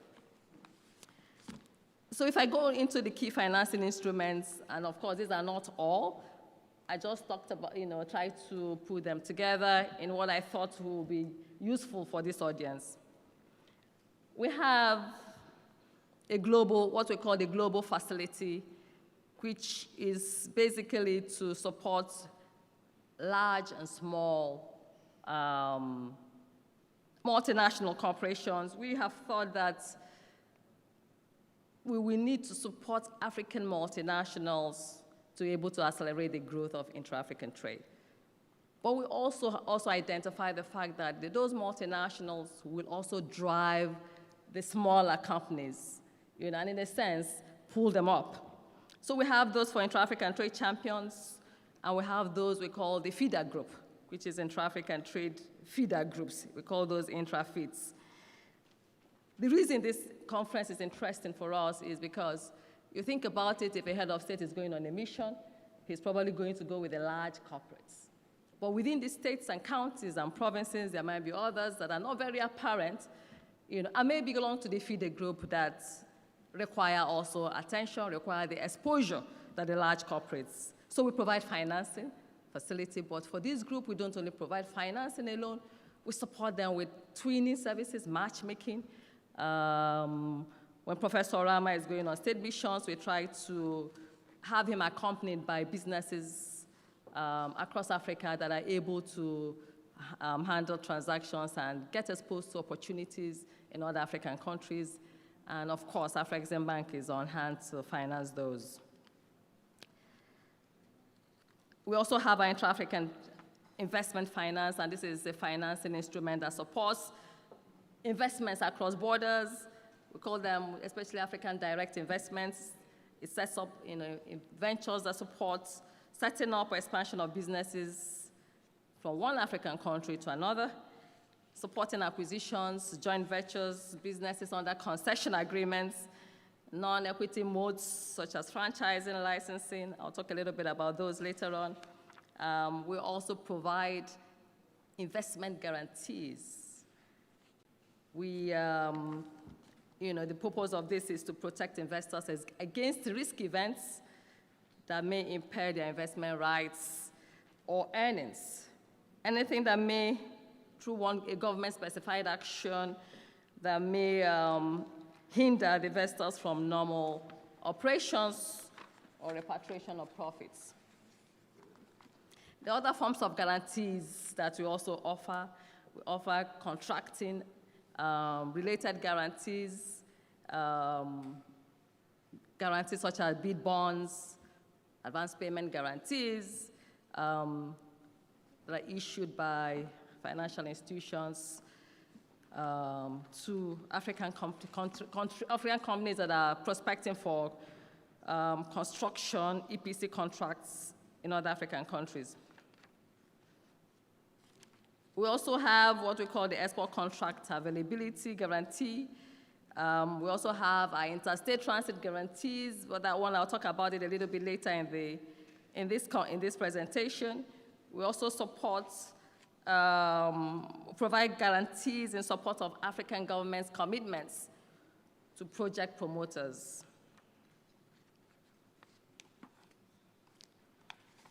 I'll go on to I have 20 minutes, so I'm trying to move a bit fast.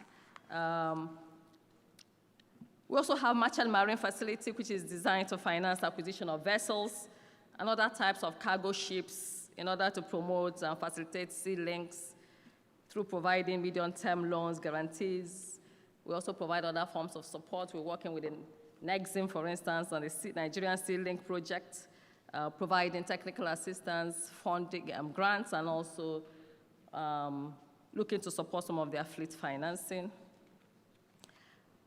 We also support fleet financing, whether it's aircraft, fleet of buses. A few years ago, we supported the Lagos State government with their BRT buses. We financed those. We also, President Rama had also talked about project preparation facility. We also support those which financing that helps the development of projects from conceptualization and finally to a stage that they'll be able to be presented for financing, whether it is debt or equity, and to achieve bankability. There could be feasibility studies and other technical studies that we also finance. Other initiatives around financing our franchise financing facility, I also think that this will be useful for the provinces in South Africa in particular, where the franchising business is very active and that they are able to launch their businesses. And we've been in discussions with some of them who are looking to expand their franchises to other African countries. So we have a product for that, basically to support SME development, SME growth, and job creation. Our main goal is to support the growth of African franchising concepts through debt financing and capacity building. We also support contract and toll manufacturing. So where we have solutions to support manufacturers who have contracts or toll manufacturing orders. You know, I keep talking about Abia State government about the leather hub. You know, that could be where some of them have contracts from brands abroad that we also can finance.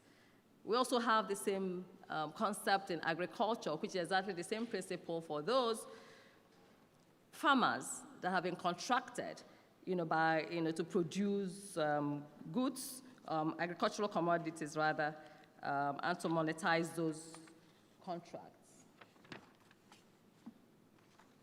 I will quickly go on to the facilitation initiatives and programs that we have. We have introduced the Afrexim Bank African Collaborative Transit Guarantee Scheme. 32 of the 32 land-linked or landlocked countries, 16 of them are in Africa. So we've been working with the COMESA region to come up with a technology-enabled single transit bond that will be used to move goods across multiple borders. Rather than what they practice today, if you're exporting from Cairo to Cape Town, you'll have to introduce bonds in every border. Customs bond, Afrexim Bank will issue a regional, one single technology-enabled bond that will allow the trader, the business, the shipper, or the transporter to move across the borders. That's this initiative, and we developed it with the COMESA. COMESA, that's because it's the only region, the only REC that has a functional transit guarantee scheme. We're also looking to work, we're also talking to ECOWAS about that. As soon as they get their their community legal instruments perfected, we should be able to work with them on that, and as well as other regional economic communities as well. We're also working with the African Union and the AfCFTA to have it developed Continent as a continental scheme, having a harmonized legal mechanism, but as well as technology as well. A number of the states have also spoken to us about the Export Trading Company Initiative. And this initiative we also launched, again, to support SMEs. It's not every SME that will be able to export across borders. And in fact, when you see the small quantities of goods that are being carried across borders, wooden fabrics, in jute bags that are making it across borders between Nigeria and Cameroon or between Nigeria, Ghana, Ivory Coast, it's marks of institutional failure. It's expensive, it doesn't have scale. So ETCs are vital in aggregating products to achieve economies of scale, provide market information. It will assist corporates, but particularly SMEs and informal traders, to participate in international trade as indirect exporters. Our research showed that economies like South Korea, Japan thrived on the ETC model. That's why the Marubenis of the world, Mitsubishi, Toyota, all started out at ETCs. So we launched our strategy in 2019. We are supporting the emergence of ETCs, African export trading companies. We're also in the process of having a model regulatory framework. We've done the work. We have produced a model regulatory framework, and we're currently talking to the AfCFTA for its adoption as a Continental framework. But as you may also know that one of the verticals of this trade fair is the Automotive Forum. We will, so we also introduce our automotive strategy because we believe that, because of the multiplier effect of being involved in the automotive sector, because of its potential to drive knowledge, technology, as well as being an ample employer of labor. A car has about 30,000 parts. It has about 300 supplier firms in an ideal, on the average. We thought, we cannot ignore it, especially if we're talking about industrialization. So we introduced our strategy, and I think the main thing to say here is that our strategy is hinged on 3 pillars. One is regional value chains expansion. So fostering the emergence of regional value hubs. We focus on value-added manufacturing, created through JVs between global or regional equipment manufacturers, tier 1 suppliers, and local partners.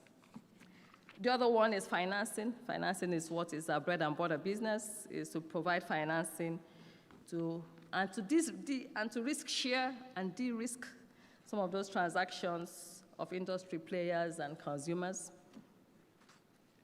including supply chain financing as well. We're also involved in policy advocacy, supporting the setting up of the appropriate automotive policies and capacity building programs. We think that the development of the auto sector in Africa will also catalyze other sectors such as the petrochemical sector, the steel sector, electronics, leather, textiles, and what have you. I'll quickly go on to the adjustment. The AfCFTA adjustment facility, President Rama alluded to it earlier in the day as I won't spend too much on time other than the African heads of state mandated Afreximbank to work with the AfCFTA and African Union to come up with statutes and resource mobilization plan for the adjustment facility, adjustment fund. The main thing I'd like to say here is that the adjustment fund consists of 2 windows. One is the public sector window, and the other one is the private sector window. The public sector is to primarily deal with issues of fiscal losses and to give governments opportunity to adjust in an orderly manner to the losses from fiscal losses from taxes, transposition costs, and to support long-term investments that the government may want to embark on. The private sector window also is also to to support companies that may be negatively impacted by the AfCFTA, or those who want to develop competitiveness, upgrade their productive capacity, and diversify their production.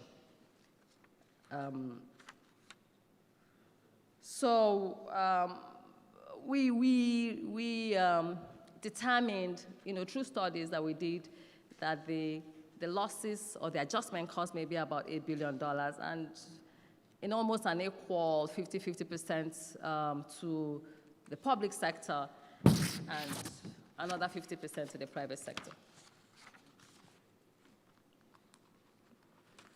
It was important also to talk about the creative economy, and we're also working with KwaZulu-Natal in that space, and also we are also working with, one of the things that we have supported in the creative economy is the collaboration between, and a couple of films being produced, which is a collaboration between Nollywood and Hollywood. We determined that we cannot ignore this sector in support of Africa's structural transformation, as it were. We are mindful of the youth bulge, the demographics, as well as the talent that is embedded in our continent, and as a matter of fact, in many sub-sovereigns. This strategy is hinged on 6 pillars. We provide financing. We have developed strategic out there. We have some specific products on film. We have on music as well. We use some of our traditional instruments to support fashion. And then we also support, we have recently ventured into sports. So what am I trying to say is that we'll focus on film, music, arts and crafts, fashion, and sports. We provide financing, capacity building, export, and investment promotion like what we're doing here, which is expose our talents to markets. Very recently, we supported a group of 20 Africans, designers, under an initiative with the city of Porto in Portugal to expose them to markets abroad in Portugal. We also support linkages and partnerships. We're also looking at how to use the digital space to promote, for instance, the fashion, where a big part of what they desire is e-commerce platforms. Policy advocacy. The creative industry is, notorious for intellectual property infringements. The problems there, are colossal. So we're working with the African Union to intervene in policy issues, to also advise us, in this strategy. We also created an advisory group, which is made up of practitioners, policymakers, financial institutions, and the idea is being to help us support intervention in this space, so that, because we are bankers, so that we are properly guided. In capacity building, and this is where we can also work with sub-sovereigns. We engaged an award-winning songwriter in Hollywood who is helping us to craft master classes that will help songwriting. So today on our continent, everything is bundled into one. The singer makes the money.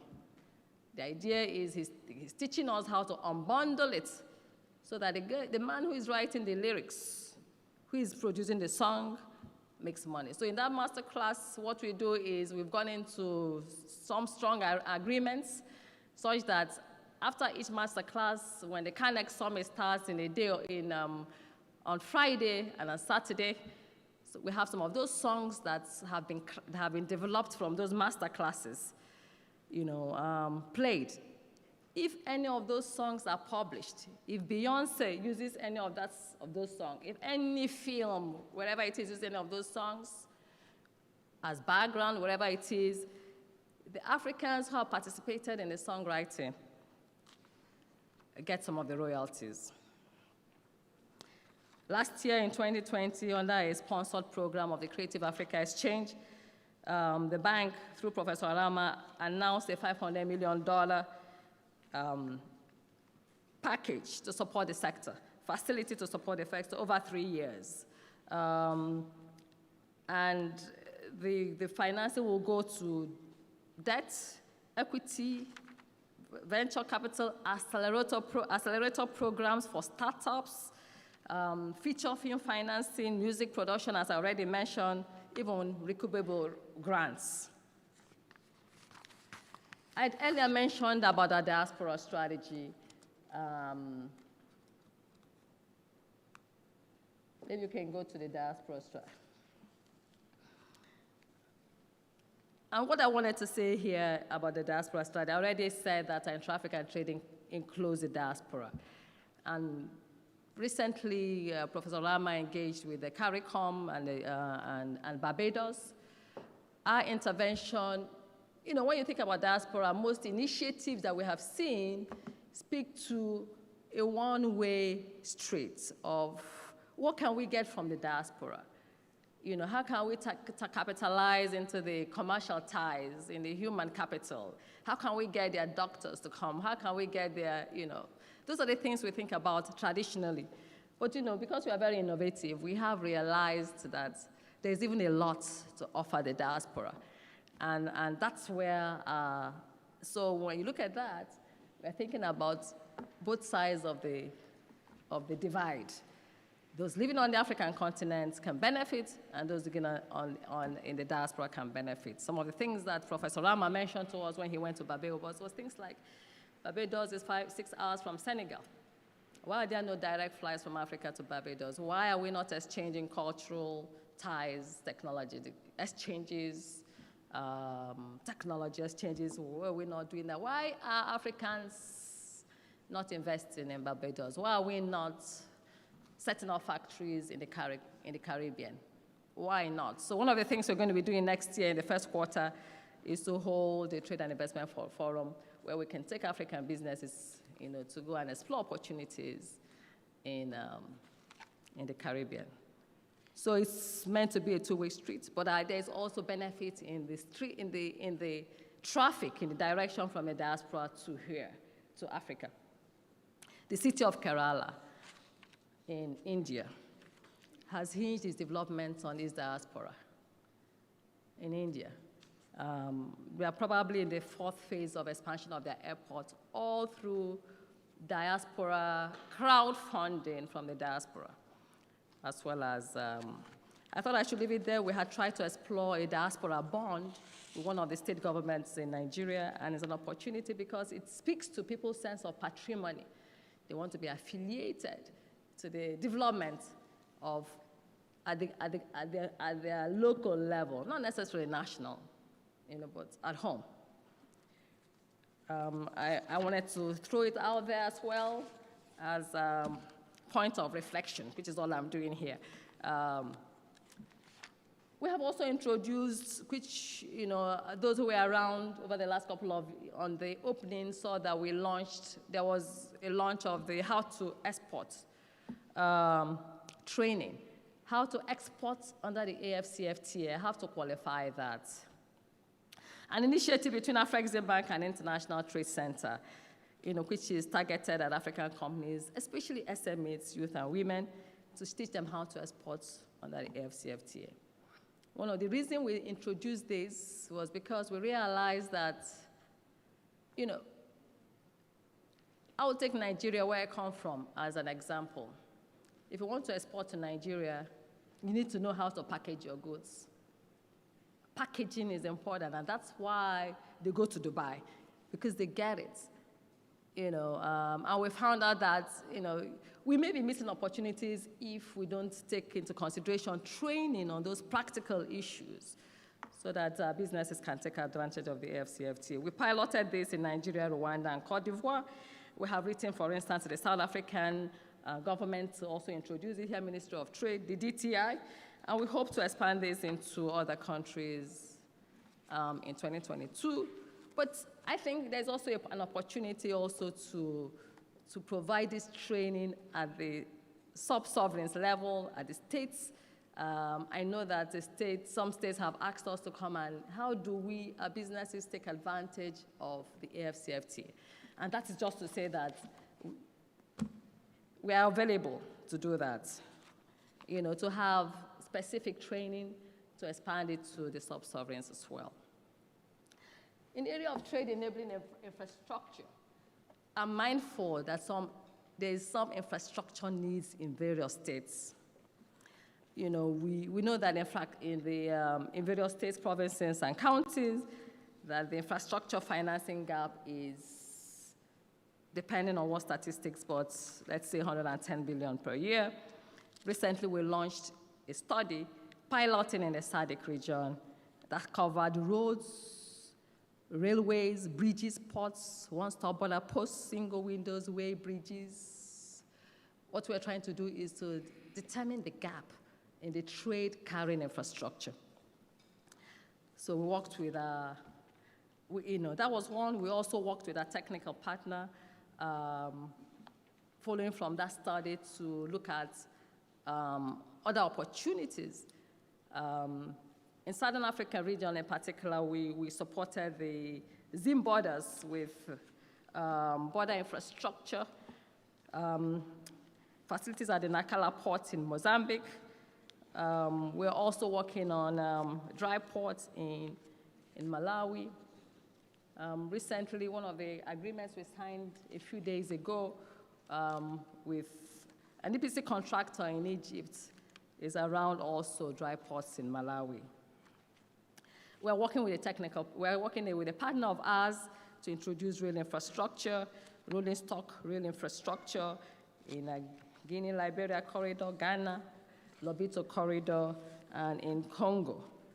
We're also working on, and then I mustn't forget, because I know that Cross River State is here as well, that we're working with IODA NEPAD, Cross River States of Nigeria, IODA NEPAD on the soft infrastructure on the Umfum-Ekok border, because that's a very busy one, although most of the traffic is informal, but we're working to develop border infrastructure, because I can see James from Cross River State. We're also, and the reason it's important is that the reality of the matter is that the borders are in states, are in provinces, are in counties, and in cities, and actually in local governments as well. We're also working, we can also have truck stops. We've tried to support truck stops in Zambia, around 3 of its bordering, 6 countries that are bordering it. Industrial parks and special economic zones is also some of the strategic initiatives where, as Afro-Exim Bank, we actually promote. That's where some of our equity fund also comes in, and we provide end-to-end solution working with partners. So we're not just doing the brick and mortar, in the fence infrastructure. Obviously, we work with governments as well that give us maybe landed property, give us concession rights. Not just the hard infrastructure, but we also support the soft infrastructure, policy formulation, industrial policy formulation, in support of industrialization and intra-African trade. So there's the brick and mortar in the fence. We also support outside the fence infrastructure, but we also support investment promotion, providing advisory services as well. Currently working actual development of projects, industrial parks and export processes in Cote d'Ivoire, Nigeria, Kenya, Malawi, Benin, Gabon, and Togo. I'll just go on quickly to the other one, the Africa Quality Assurance Centers. These are testing, inspection, and certification centers. This initiative, the seed of this initiative was sown by a businessman who does $200 million of ethnic foods, $200 million of ethnic foods from West Africa to the US and in the North Americas.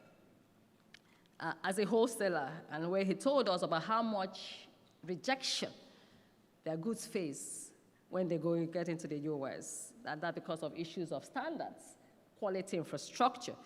We started studying the space, and then we realized that we need to do something about that, and that's when we started introducing the Africa Quality Assurance Centers, ACACs, across Africa with a pilot, which is now under construction, completed by December, I think, maybe March 2022, at the Shagamu Exchange in Ogun State.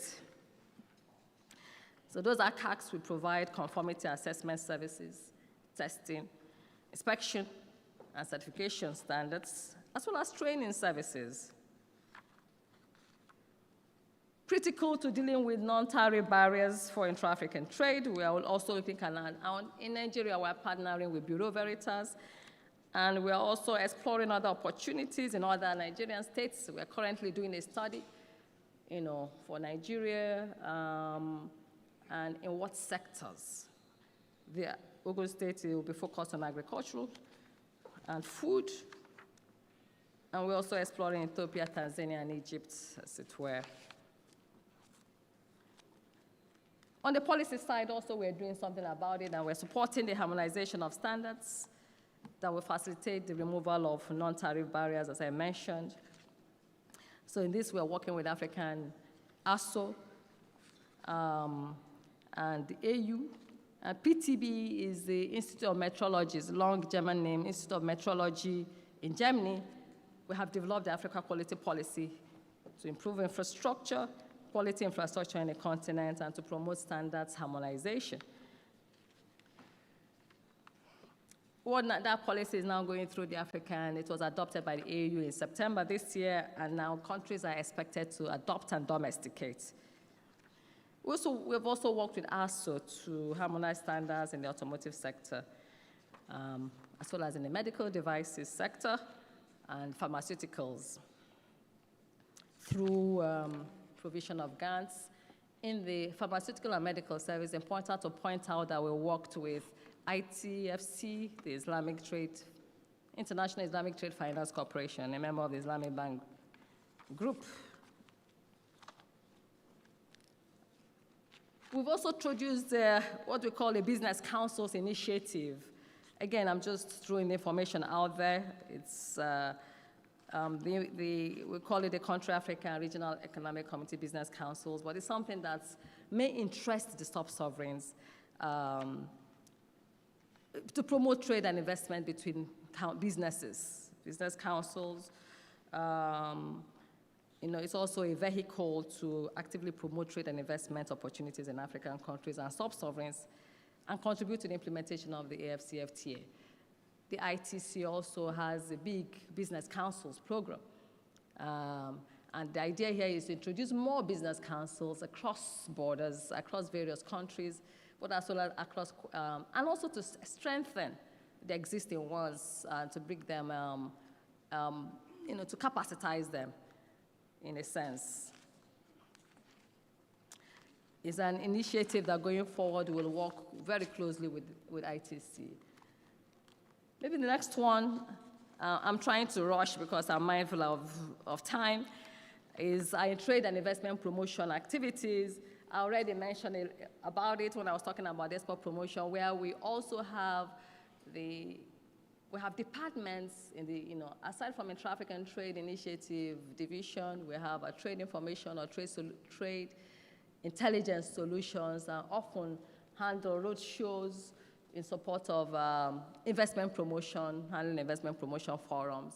And it's a service that is available to sub-sovereigns if they want us to support investment promotion in their various states, provinces, counties, as the case may be. We also support trade fairs as well, and solid exhibition. In addition to this big one we do every 2 years, but we also support smaller exhibitions as well. The next slide. I don't need to talk about the IATF. It's live here. You are witnessing it. The only thing to say is that it is one of the ways in which we are dealing with the lack of access to trade and market information on the continent. Without exhibitions like that, many will not know what their neighbors are producing, selling, where they can buy raw materials, what markets are out there, what investment opportunities are there, what the rules of trade are in those, or even which partners to work with. That's the whole idea. It helps us build market information. And we use it to also track the deals that are done. As you all know, the next one, Trade Fair, will hold in Abidjan, in Côte d'Ivoire, in 2023. This year, we're targeting $40 billion. I do hear that we already exceeded $10 billion, and we're hoping to meet that target before the close of the exhibition. All right, I will not, I have to speak about the Africa Trade Gateway, although President Olama mentioned about it, but this is, under Africa, it's a super platform that houses as of today, 6 digital solutions that Afreximbank has introduced. One of them is the Pan-African Payment and Settlement System that we launched. That picture was the launch when President Sisi was the AU chairman. Like I said, it will facilitate the conduct of cross-border businesses in national currencies. And I think it's important to highlight that, thereby reducing the foreign currency component cost of trade. It's important to arm you with that information as a tool that can be used to set for intra-African trade.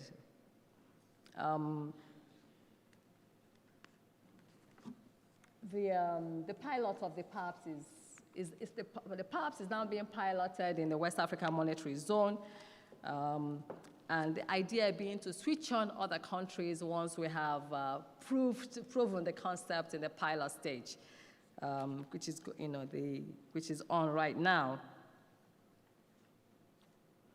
It will also help formalize a huge informal trade, as you can read there. The other one solution is MANSA. The MANSA is a central repository for gathering and storing information required to conduct due diligence, in short. The cost of compliance has become very high. You see that international banks are already often withdraw from the continent because of issues around compliance. So we stepped in, again, to fill that gap, such that information is available through a single source that is required to conduct checks, due diligence checks in Africa. So it makes available know your customer information on African entities and facilitates the conduct of due diligence checks on counterparties. It's useful for businesses who want to do business in various African countries and want to know more about the entities, the businesses from a KYC, money laundering, terrorism point of view.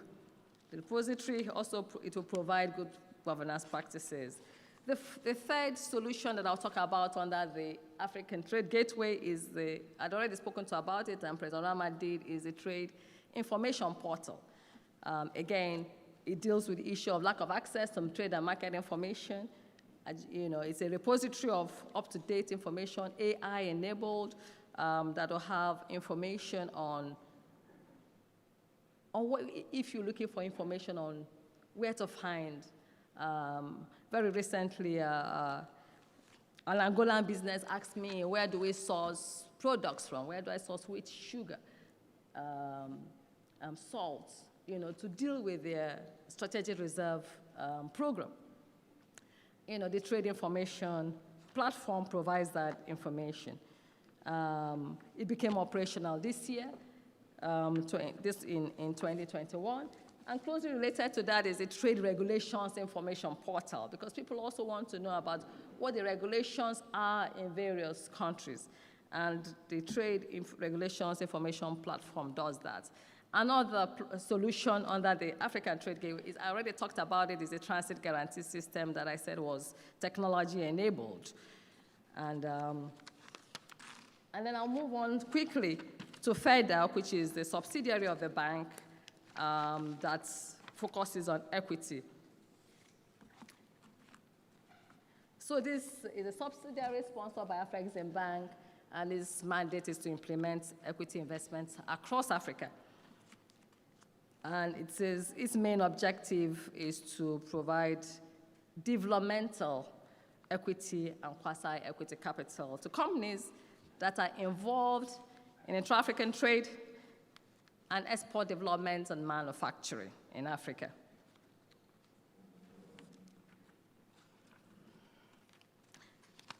The other things are just basically analytical statistics. I would simply leave it there to say it's another solution available for financing businesses in your regions. As I close, as I said earlier, we're available. I just wanted to throw a lot of information out there. It is not all. We have the capacity and capability to provide tailor-made solutions as become required.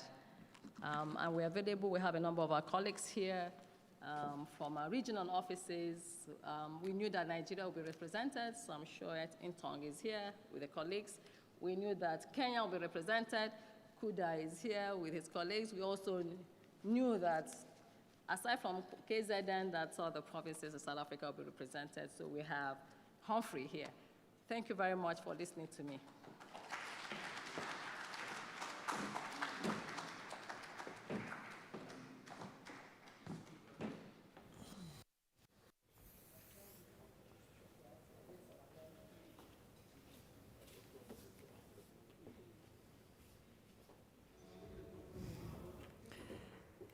Thank you. I know we are in need of a break, but I do want to thank you so much. I think it was a very good and detailed enough presentation to give us really a visual view of an African bank looking at African solutions and examples, and I think we can spend way more time really delving into what that looks like for the different regions.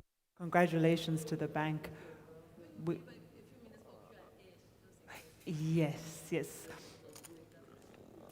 Absolutely. If I could have the mics on standby, please. Do we have any questions that we would like to pose? I do have a question over here, so if I can have a mic as soon as possible.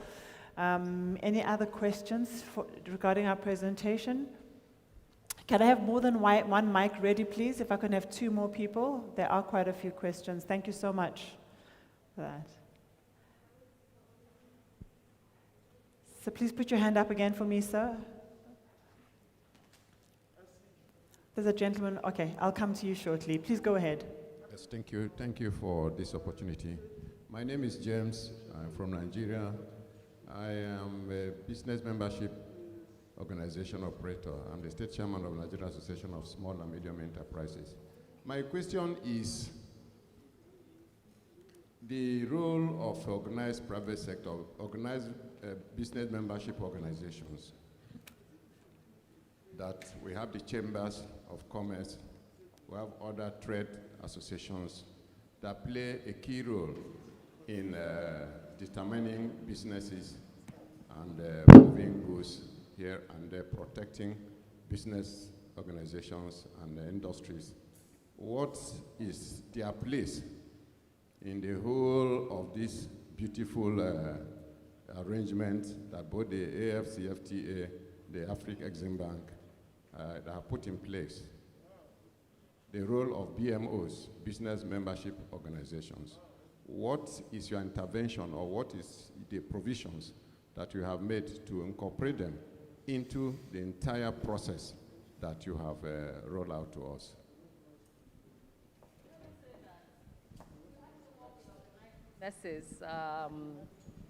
For instance, with the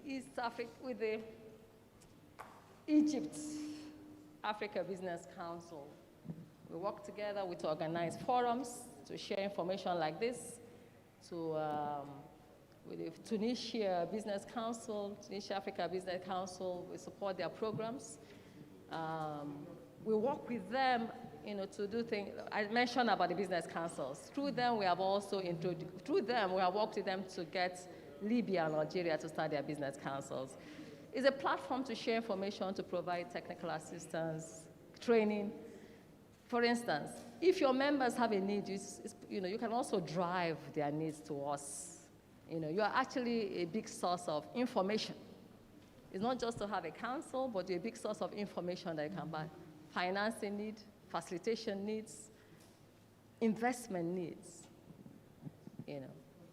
I don't know whether I've answered your question. If you want, we also do, like I said, how to export program. Do they need it? You come to us.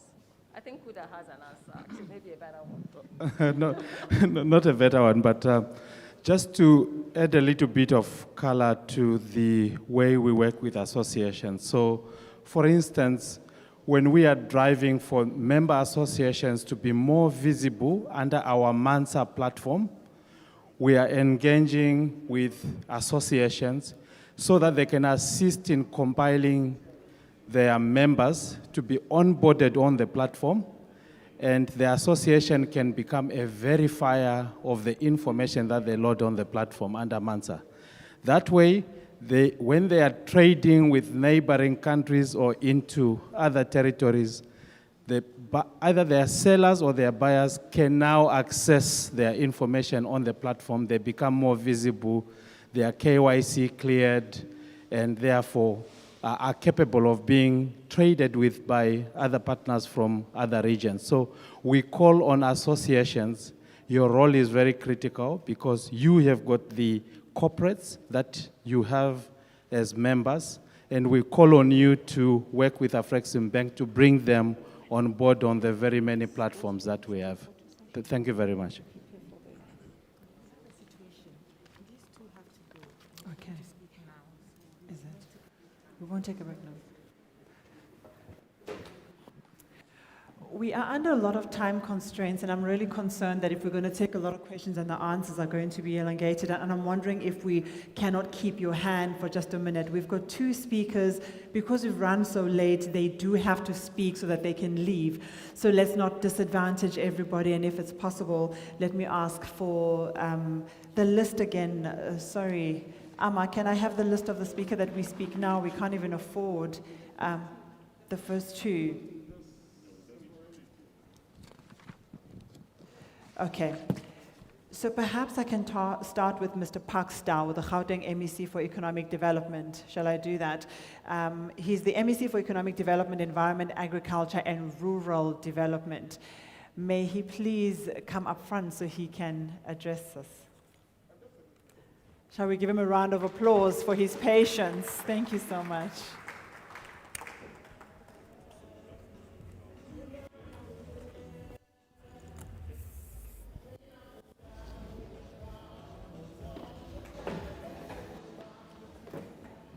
Thank you very much, Zanele.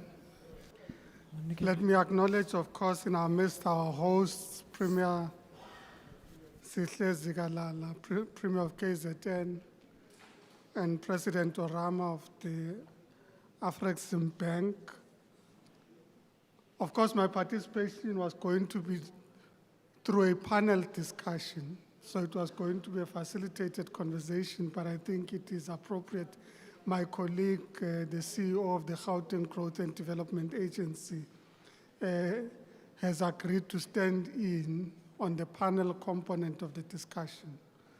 Safe to say that I speak on behalf of the Gauteng Provincial Government, which was aptly introduced earlier by the Premier, so I don't have to introduce the province. Our province is the economic heartland of the country. It is the smallest in land size, but biggest in terms of economy. We are an urban conurbation consisting of 3 metropolitan municipalities and district municipalities that are functioning as part of the global city region of Gauteng. As the province of Gauteng, we're currently driving a program around industrialization and reindustrialization underpinned by the expansion of our special economic zones as initiatives around which we seek to drive the programs around industrialization and reindustrialization. And these are part of what we have identified as a multi-tier special economic zone initiative in the province of Gauteng, because there are various special economic zones that we see as part of a network of special economic zones that function as component parts of a whole. Part of this program also includes an initiative we're currently driving that's looking at historically disadvantaged black townships through the Township Economic Development Initiative, and in there introduce a variation of the special economic zones, which we call the Township Enterprise Zones, with the intention that these would be underpinned by what we call benefit stacking, where we'd identify various benefits, both in terms of grants, but also incentives that we'd introduce in these.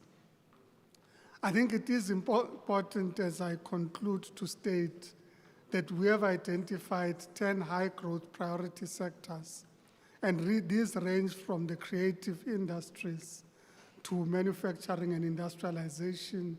They focus on the automotive sector, including defense and aerospace.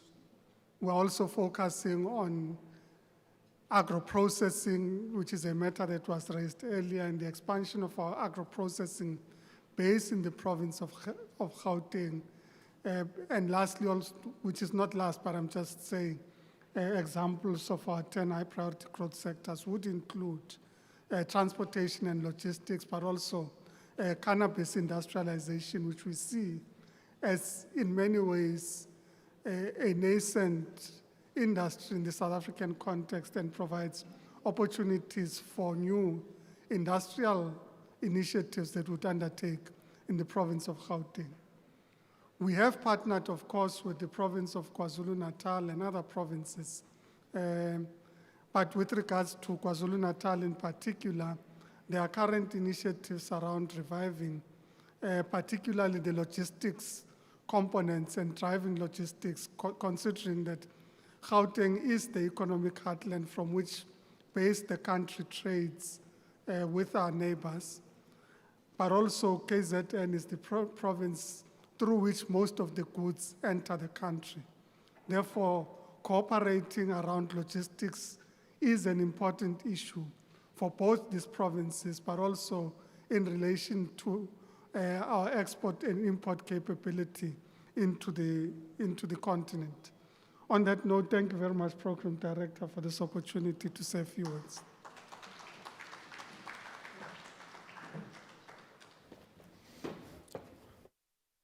Madam Sprayer. Thank you.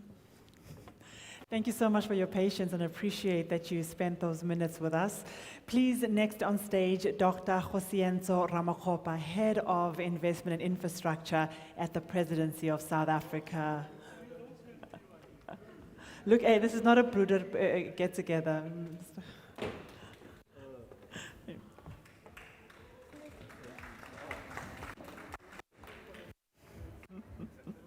Thank you very much, Program Director. Let me extend my warm and sincere greetings to the political principals present here, and let me greet you all in your eminence. I thought that I must say one or two things, like Emisita was saying. We're going to be part of a more facilitated discussion, but just in the few minutes that I have, just to do reflections around the political economy of intra-Africa trade. So our view is that intra-Africa trade is not an end in itself, essentially is a means to an end. And what is that end that we desire for is to have a continent that can assume its rightful place in the family of global nations, the ability to provide for universal access, ensure that we are able to improve the many socio-economic indicators on the continent, issues like health, education, but just ameliorating our people from economic hardships. And our view is that there has to be a dedicated focus in improving the network infrastructure across the continent, because the success of intra-Africa trade is predicated on an efficient, reliable, network industry, and I'm talking roads, I'm talking energy, I'm talking water, the availability of water. I'm also talking about the ICT infrastructure. If you had to study the growth and the evolution, rather, of what we come to term as the Asian tigers, you'll see that there were essentially 4 things that were present. The first one was the ideational capacity of the state. So the state is able to lead the process of development, anticipate the future, and initiate and put into place policy instruments that are going to help with regards to the realization of the future that we so desire. The second one was to improve the capacity of the state. So essentially it's about the meritocratic and professional bureaucracy of the state, so that you have a body of cadreship within the state that is able to prosecute that which the political principals are able to put into a vision. And then the third one is a collaboration with the private sector. Essentially, the state incentivizes the private sector to be significant and indispensable collaborators in the effort to achieve that desired end state. So it is important also that you begin to create pockets of efficiency in the state, what we call state-owned enterprises, to help in that enterprise for development. So that will be the 4th area. So our view is that the Africa and its leadership has to focus on those 4 areas. And in the context of doing that, we need to broaden the flow of financing instruments on the continent. And I think the comprehensive and elaborate presentation from African Bank was able to surface some of those instruments that are available. So we know that a lot of countries on the continent, as a result of the pandemic, have seen their fiscal matrix deteriorating, the fiscal headspace has diminished. So it's important that we look for instruments that are going to help us to broaden the flow of the financing on the continent. And then in doing that, we are able to finance the broadening of the manufacturing and industrial capacity on the continent. I mean, if you look at the industrialized global north, you can see that there's significant initiatives to ensure that the recovery out of the pandemic is anchored around infrastructure. Biden has just introduced a $2 trillion intervention on infrastructure. The European Union has come with about 2.08 trillion euros of infrastructure. The Chinese, 2012, initiated the Belt and Roads Initiative to the tune of $1.2 trillion. I'm making that just to surface the significance of infrastructure, that for us to be able to achieve the kind of intra-Africa trade that we so desire, we need to invest in those instruments. Industry will locate in spaces that have got an efficient transport network. You need to surface the roads. I mean, South Africa is the most industrialized economy on the continent. We've got about 8,000 kilometers of road. Only 20% of that is surfaced. And I'm sure that the rest of the continent's ratio of surface road against that which has been classified roads is significantly lower. So you need to invest in that. You need to ensure that there's a reliable and affordable amount of energy so that the industry can thrive, availability of clean, potable water, so that when you put up a packaging facility, when you do value addition, water is available, and the availability of affordable, reliable, and fast internet connection are going to be some of the instruments, if you like, sectors that are going to undergird the quest for intra-Africa trade. So we're looking forward, like I said, to ensuring that we make our own contributions. So in the country here, the President of the Republic, His Excellency Cyril Ramaphosa, has found it appropriate that at the center of government, the most apex office, you need to introduce an office that is going to run infrastructure. Essentially, the center takes the lead in articulating and prosecuting infrastructure requirements in the country. It's a model that the Chinese have done exceptionally well. You study the Asian tigers, they've done it very well. So my view is that we need to use templates that have worked before, as opposed to trying to reintroduce or reinvent ideas, and some of them bordering on adventurism. It's not going to be helpful if we are going to achieve the kind of intra-Africa trade. But thank you very much for the opportunity. We're looking forward to the engagement. Thanks.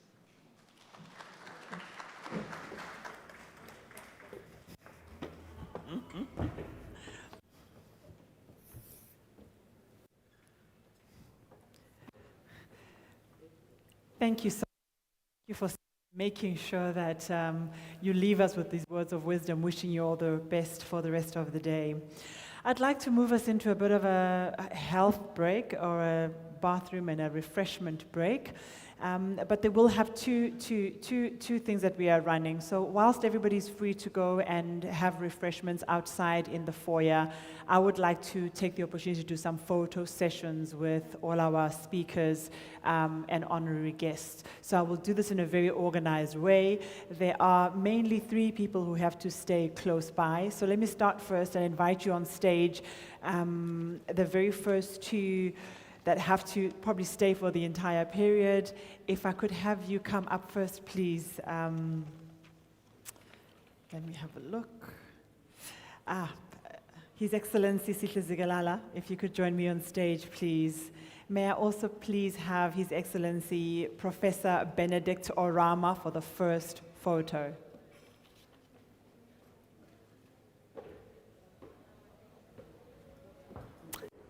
I don't think so.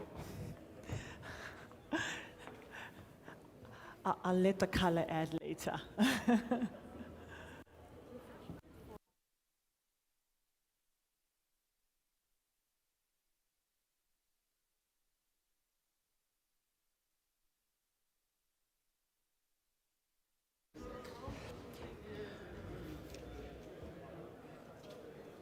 Whilst we're taking these photos, please, all speakers, in order to align to COVID protocols, all the speakers will go to level 3 for their refreshments. But please make sure you don't leave until you've taken the photo that's allowed for you. Thank you so much. I think our official photographers are finished. Premier, please stay. Professor Orama, please stay. Could I please have Ms. Awami to join us?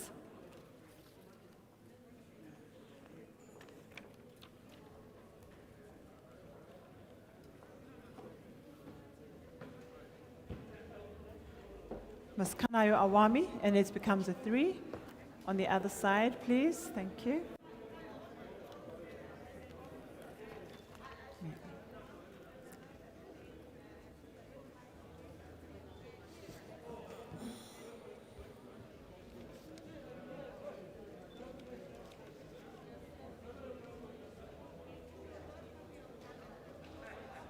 All right, for the third photo, may I please, you remain on stage. May all the MECs please join me. Dr. Zondi, this does include you for this picture.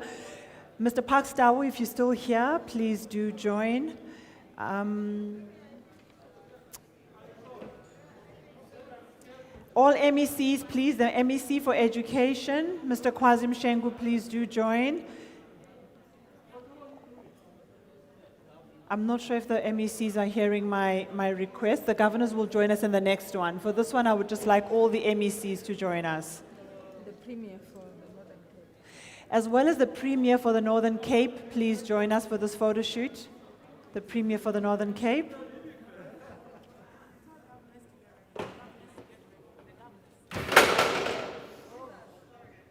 You all right? May the governors please get ready for the next photo shoot. For you? For actually, sorry. I think we'll have it. Yes. Okay, so may the governors please come and join us. Please stay as you are. Stay as you are. The governors are going to join you. Perhaps let's use the other side, this staircase. Oh, sure. Amma.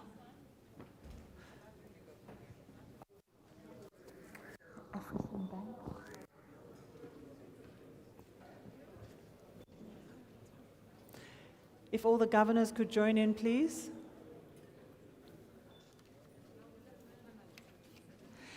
All right, the next and final photo is with all the panelists for the first and the second panel. So you know who you are. The first panel that's set, please make sure you stay. Let's see if I'm missing any other members in the panelists.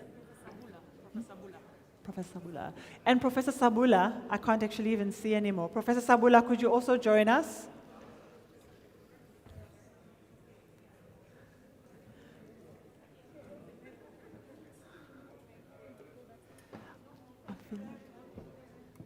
Am I missing anyone else somewhere? If-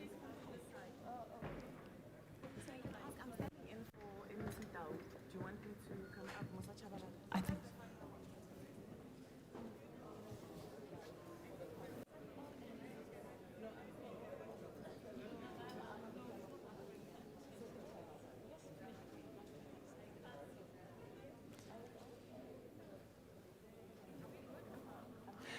if you want, just join for one. Join for one quickly.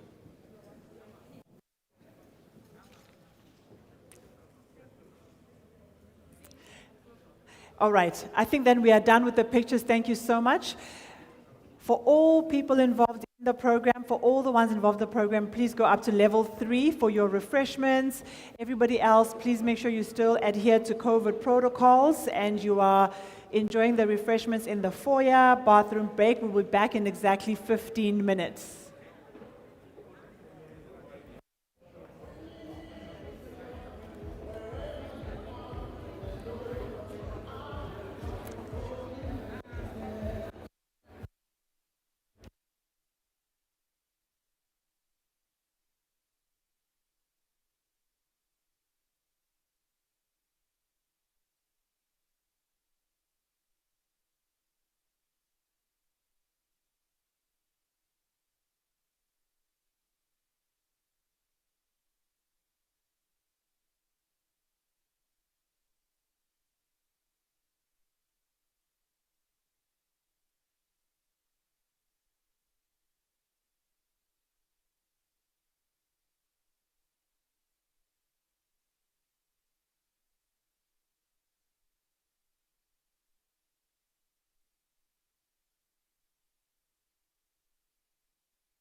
and 440 kilometers from the Kitui County is among the 47 devolved units in Kenya's system of governance, strategically located about 180 kilometers to the east of the capital city of Nairobi and 440 kilometers from the resort city of Mombasa, which host our international air and sea ports respectively. It covers an estimated 30,496 kilometers square, with a population of 1,130,134 people, according to the 2019 census report. Out of this, 46.6% of this population is under the age of 15 years, whereas 48.2% of the population is between 15 and 64 years of age, being the productive age.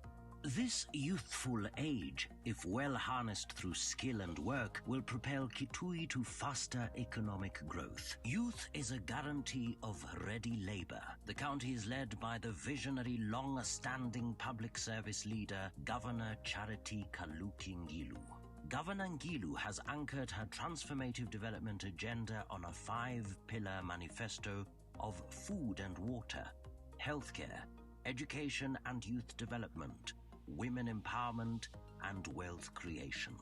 Since taking office in August 2017, the county government and the governor have made great strides to realize these goals.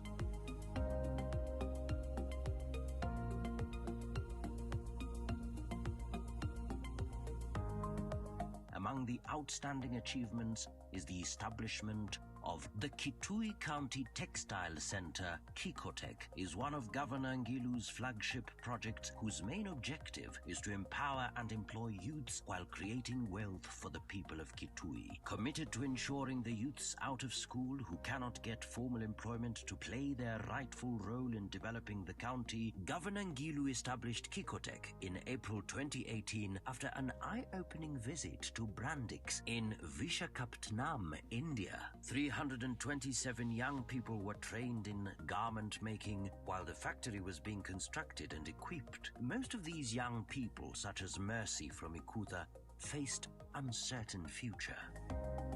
I thank God for our Governor Charity Ngilu. If I look back at our poor background, I cannot believe that we at Kikotech are making chiefs and police uniform for the national government, among other products. It is true that no human is limited. The training in garment making equipped Mercy and her colleagues with valuable skills that would enable them produce world-class apparels. More importantly, it made young people like Mercy reach the stars and achieve life situations which was a mere dream. Mercy's colorful wedding in October 2019 is an indicator of the empowerment that these young stars have undergone in a year since Kikotech opened its doors. Now they can work, earn a living, and develop their county as well as themselves. You know, when you have problems, you can't just complain. You have to look for solutions, and this is one of the solutions. I'm championing the hard work that is being done by these young people, because I am convinced that Kenya has everything it needs to succeed. It has the greatest resource it has is these young women.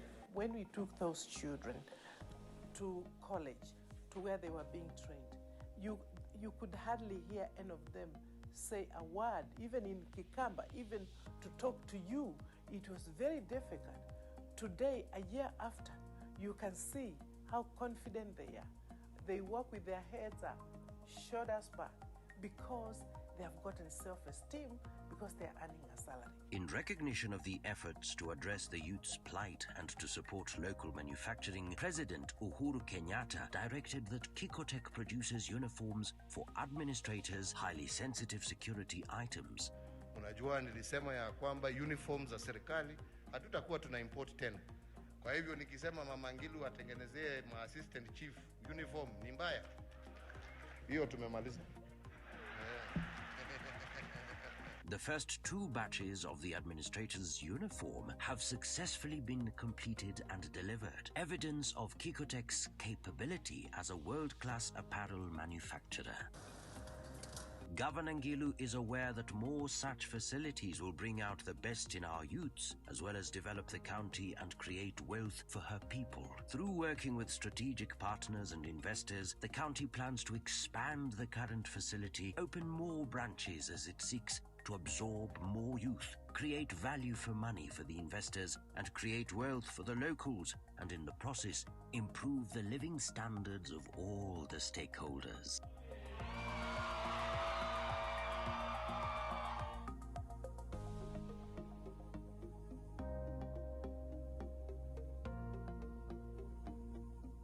Despite Kitui being one of the regions with arid and semi-arid lands, it has over 7,346 households engaging in active beekeeping, producing honey organically from 99,673 hives, but do not have access to modern processing methods and high-value market outlets. The county, in partnership with the World Bank and the Ministry of Agriculture, has embarked on an initiative to commercialize beekeeping for sustainable livelihoods in line with Governor Charity Ngilu's wealth creation agenda. The modern beehives management inakuwa sawa kuliko the traditional ones.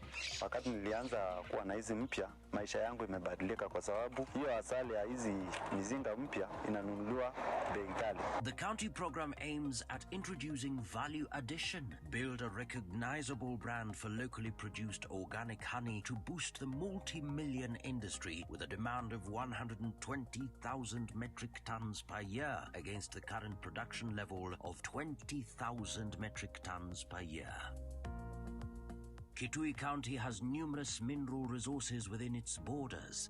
These include coal, iron, limestone, clays, manganese, gold, sand, gypsum, copper, zinc, graphite, a variety of gemstones, among others. These mineral resources are worth billions of dollars if properly exploited. Governor Ngilu has been on the forefront of ensuring these minerals benefit Kitui people. Kitui County has set up a ballast crusher, a state-of-the-art machine with a production capacity of 120 tons per hour, located in the rural area in Kitui. In support of the economy, the county crusher is expected to create employment and generate revenue for the county. This also will drastically reduce on the amounts the county spends on infrastructure projects such as road construction and other related projects. My message to the people of Kitui and to the people of Kenya is that we have what it takes to take this country to a fully developed country. We need to have confidence in ourselves. We need to know that what is being done in America can be done in Kenya, can be done in Kitui.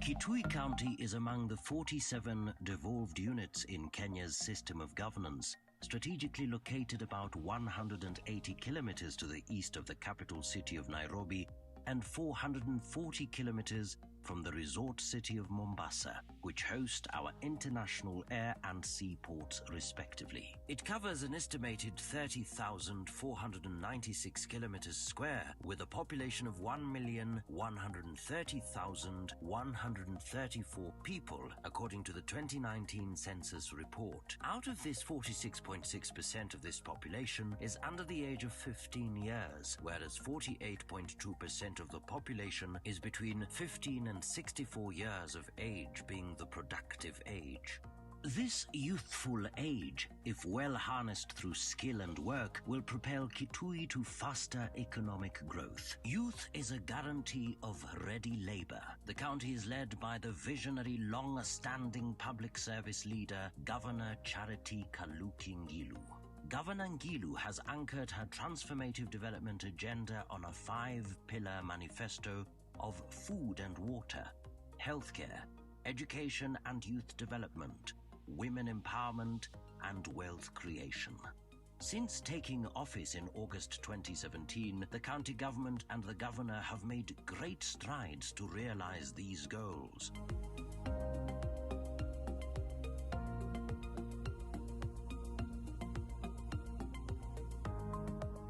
Among the outstanding achievements is the establishment of the Kitui County Textile Center. Kikotech is one of Governor Ngilu's flagship projects whose main objective is to empower and employ youths while creating wealth for the people of Kitui. Committed to ensuring the youths out of school who cannot get formal employment to play their rightful role in developing the county, Governor Ngilu established Kikotech in April 2018 after an eye-opening visit to Brandix in Vishakhapatnam, India. 327 young people were trained in garment making while the factory was being constructed and equipped. Most of these young people, such as Mercy from Ikutha, faced uncertain future. I thank God for our Governor Charlie Tingili.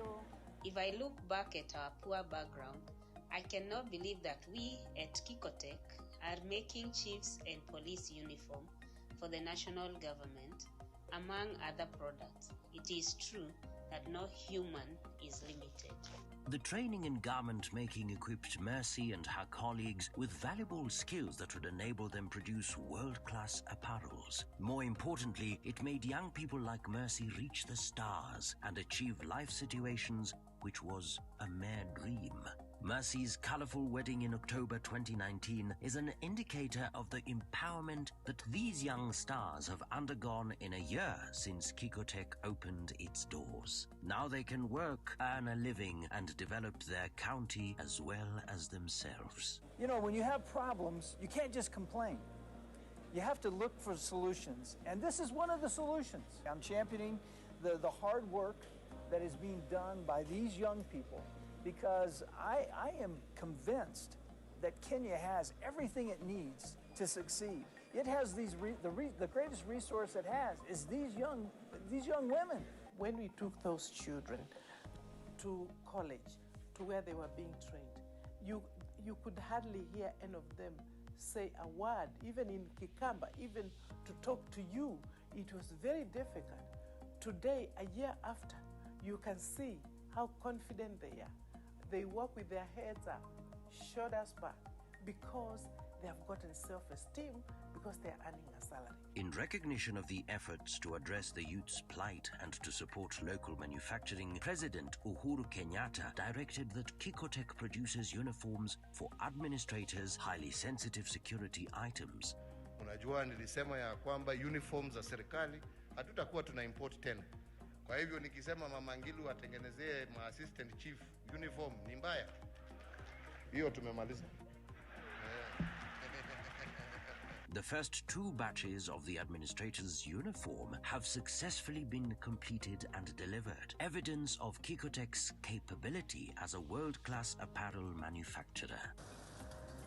Governor Ngilu is aware that more such facilities will bring out the best in our youths, as well as develop the county and create wealth for her people. Through working with strategic partners and investors, the county plans to expand the current facility, open more branches as it seeks to absorb more youth, create value for money for the investors, and create wealth for the locals, and in the process, improve the living standards of all the stakeholders.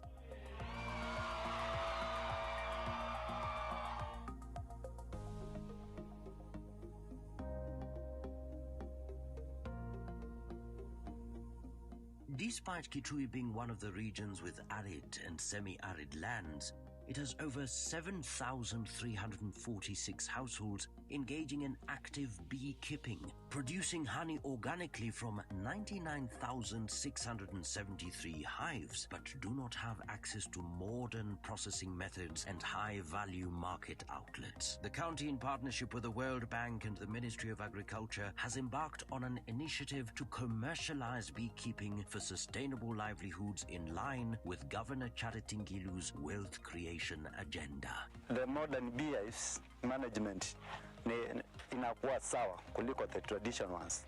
Wakati nilianza kuwa na hizi mpya, maisha yangu imebadilika kwa sababu hiyo asali ya hizi mizinga mpya inanunuliwa bei ghali. The county program aims at introducing value addition, build a recognizable brand for locally produced organic honey to boost the multi-million industry with a demand of 120,000 metric tons per year against the current production level of 20,000 100,000 metric tons per year.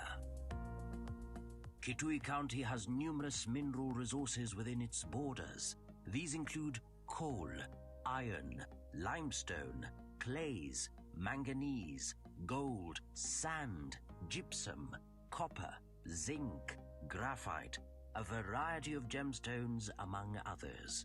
These mineral resources are worth billions of dollars if properly exploited. Governor Ngilu has been on the forefront of ensuring these minerals benefit Kitui people. Kitui County has set up a ballast crusher, a state-of-the-art machine with a production capacity of 120 tons per hour, located in the rural area in Kitui. In support of the economy, the county crusher is expected to create employment and generate revenue for the county. This also will drastically reduce on the amounts the county spends on infrastructure projects such as road construction and other related projects. My message to the people of Kitui and to the people of Kenya is that we have what it takes to take this country to a fully developed country. We need to have confidence in ourselves. We need to know that what is being done in America can be done in Kenya, can be done in Kitui.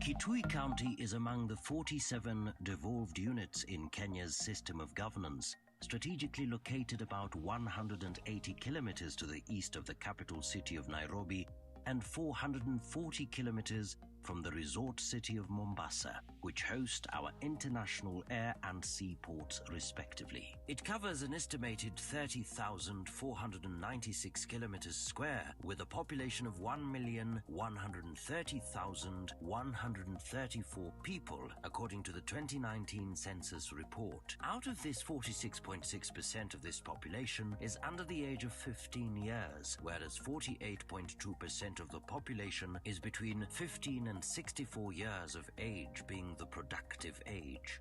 This youthful age, if well harnessed through skill and work, will propel Kitui to faster economic growth. Youth is a guarantee of ready labor. The county is led by the visionary, long-standing public service leader, Governor Charity Kaluki Ngilu. Governor Ngilu has anchored her transformative development agenda on a 5-pillar manifesto of food and water, healthcare, education and youth development, women empowerment, and wealth creation.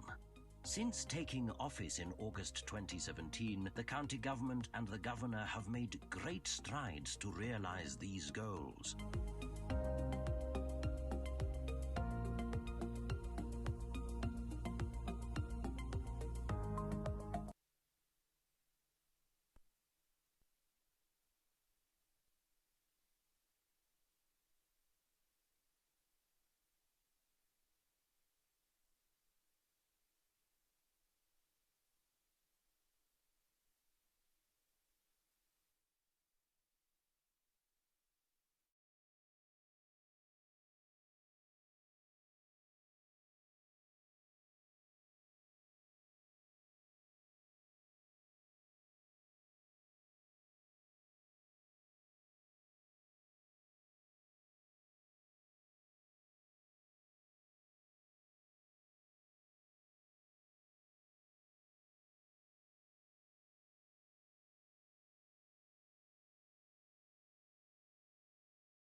Possible as well, there we go.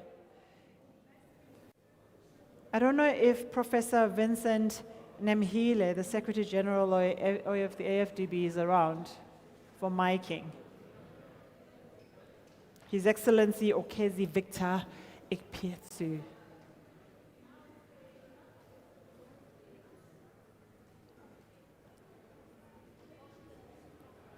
Ladies and gentlemen, please let's get ourselves started. We need you seated so we can have all our delegates joining us. Thank you so much. Please let's be seated and get ready.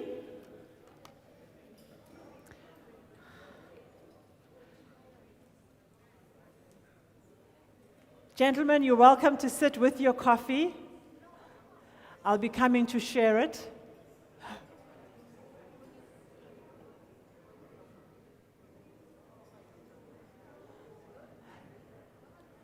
Welcome back in, ladies and gentlemen. This is really a difficult job, not the best part of my job.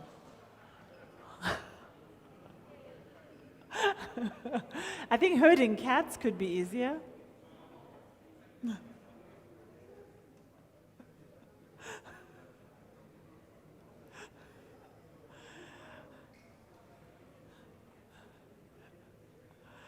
We are ready for our dignitaries to please join us.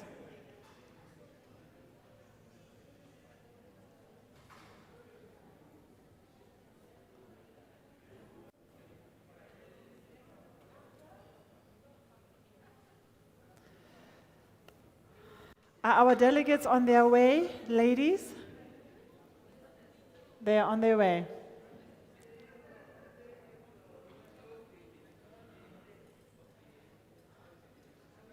Amu?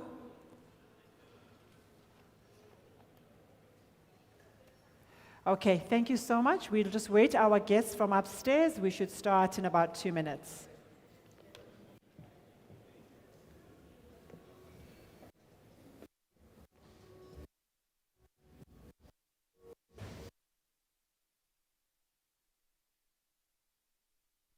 It's not easy.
Thank you so much. Thank you. Well, our technical team is fantastic. I don't even have to look, and you guys are on top of it. Thank you so much.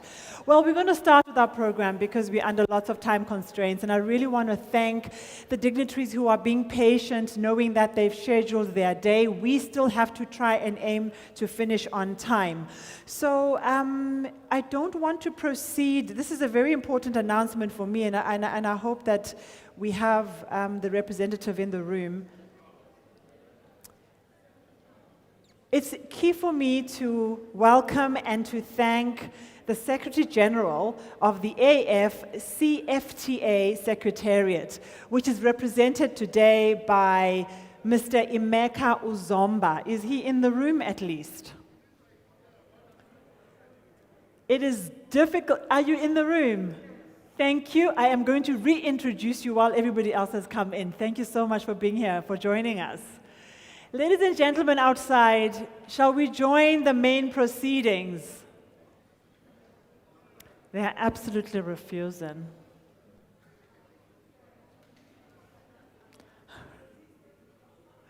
Do we have the guests from upstairs in the room? Not yet. So we're waiting for them to arrive as well. You were there, and they're still there. And you came back and you left them.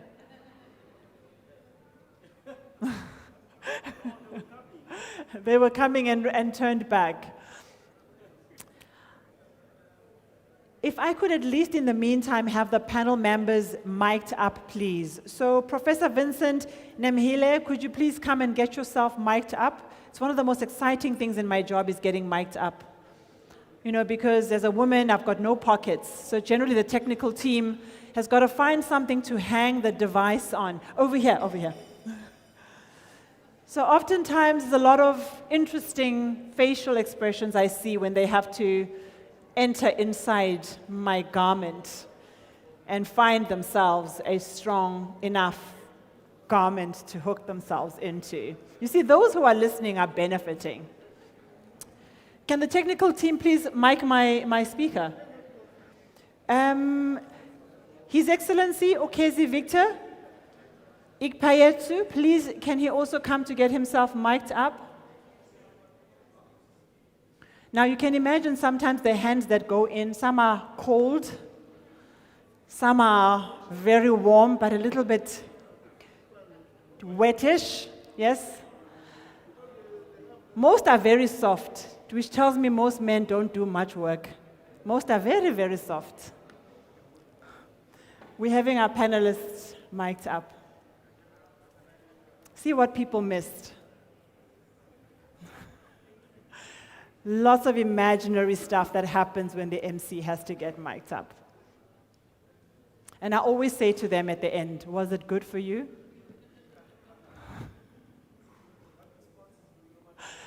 They have such a straight face. Technical people, I don't get a smile, I don't get an acknowledgement. It's always very disappointing.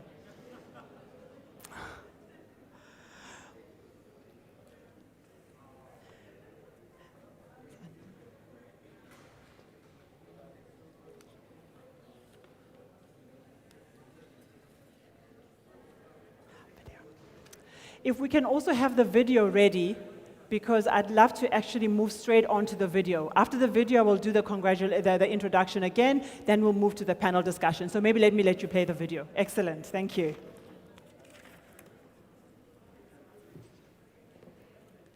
Are you ready?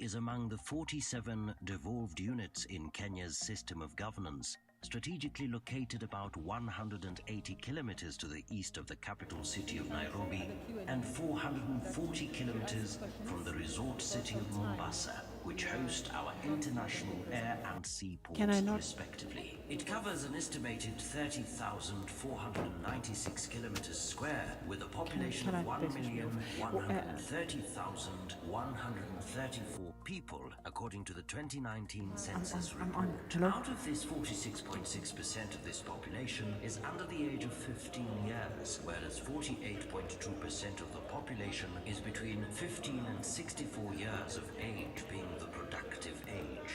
This youthful age, if well harnessed through skill and work, will propel Kitui to faster economic growth. Youth is a guarantee of ready labor. The county is led by the visionary, long-standing public service leader, Governor Charity Kaluki Ngilu. Governor Ngilu has anchored her transformative development agenda on a 5-pillar manifesto of food and water, healthcare, education and youth development, women empowerment, and wealth creation. Since taking office in August 2017, the county government and the governor have made great strides to realize these goals.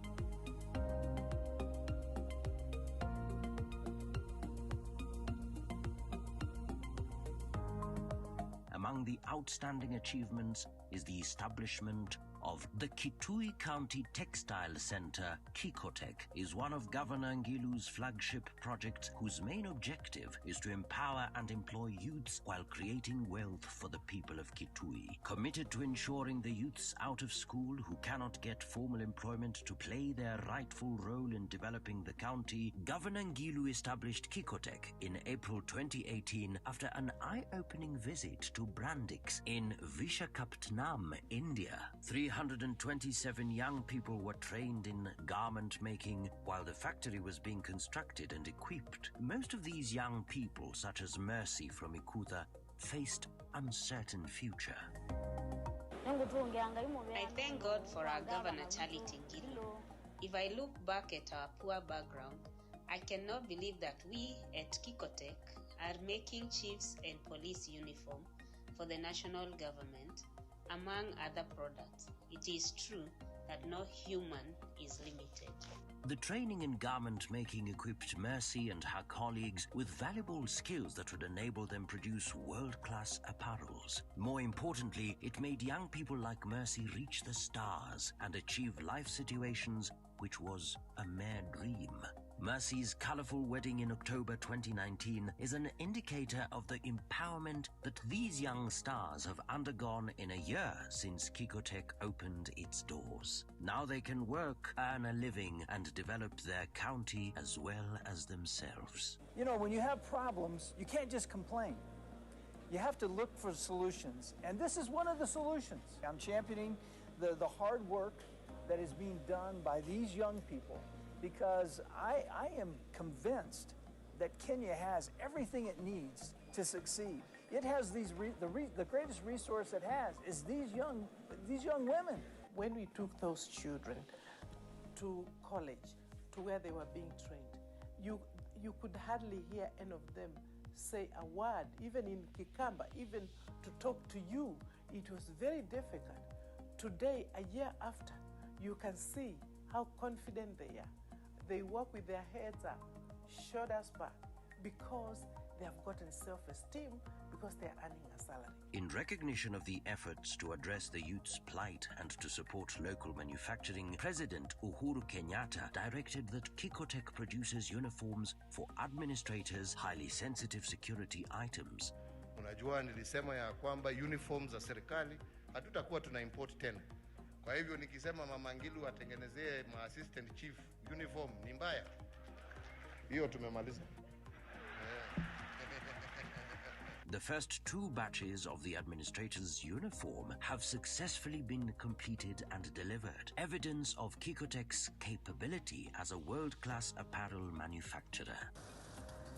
Governor Ngilu is aware that more such facilities will bring out the best in our youths, as well as develop the county and create wealth for her people. Through working with strategic partners and investors, the county plans to expand the current facility, open more branches as it seeks to absorb more youth, create value for money for the investors, and create wealth for the locals and in the process, improve the living standards of all the stakeholders.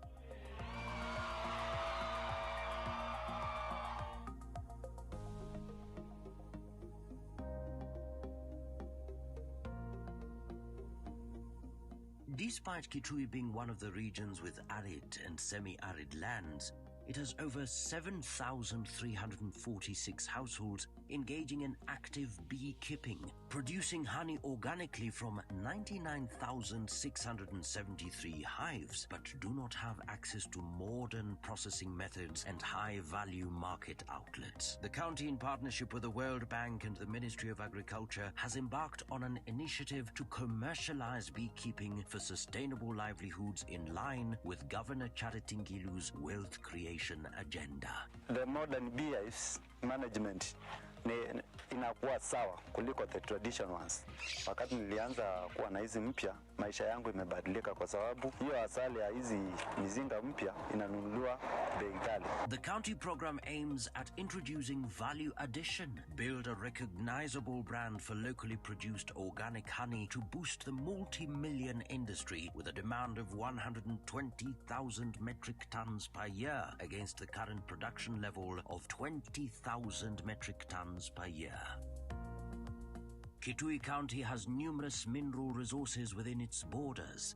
These include coal, iron, limestone, clays, manganese, gold, sand, gypsum, copper, zinc, graphite, a variety of gemstones, among others.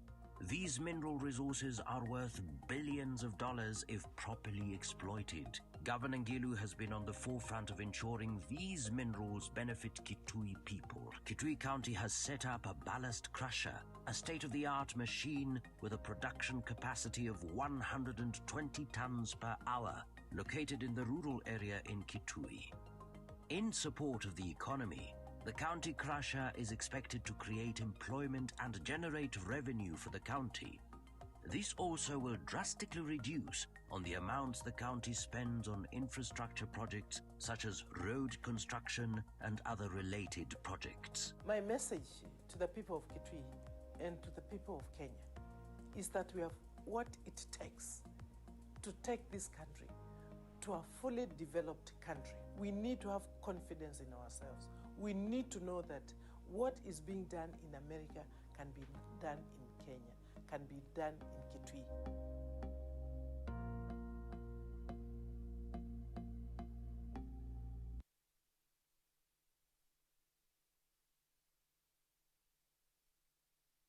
Zanele is on stage. That'll also do. Round of applause. Thank you. Thank you so much. I would love to really move swiftly onto our panel discussion. If my panel members could please come up front. I've got Professor Vincent Nemhile, who's the Secretary General of the AfDB. I also have His Excellency Okenzi Victor Ikpiatsu. I'd love to hear him say that himself. Please join me. Take any seat. Could I also have Musa as well, please? The CEO, Musa Shabalala from the Gauteng Growth and Development Agency. And she replaces Mr. Park Stow. I'm missing one more guest. Am I missing His Excellency? So we're going to have a very short, intimate conversation, just the three of us. I'm going ahead. Thank you so much for joining us today. So I think the events of the day have really been loaded with a lot of information.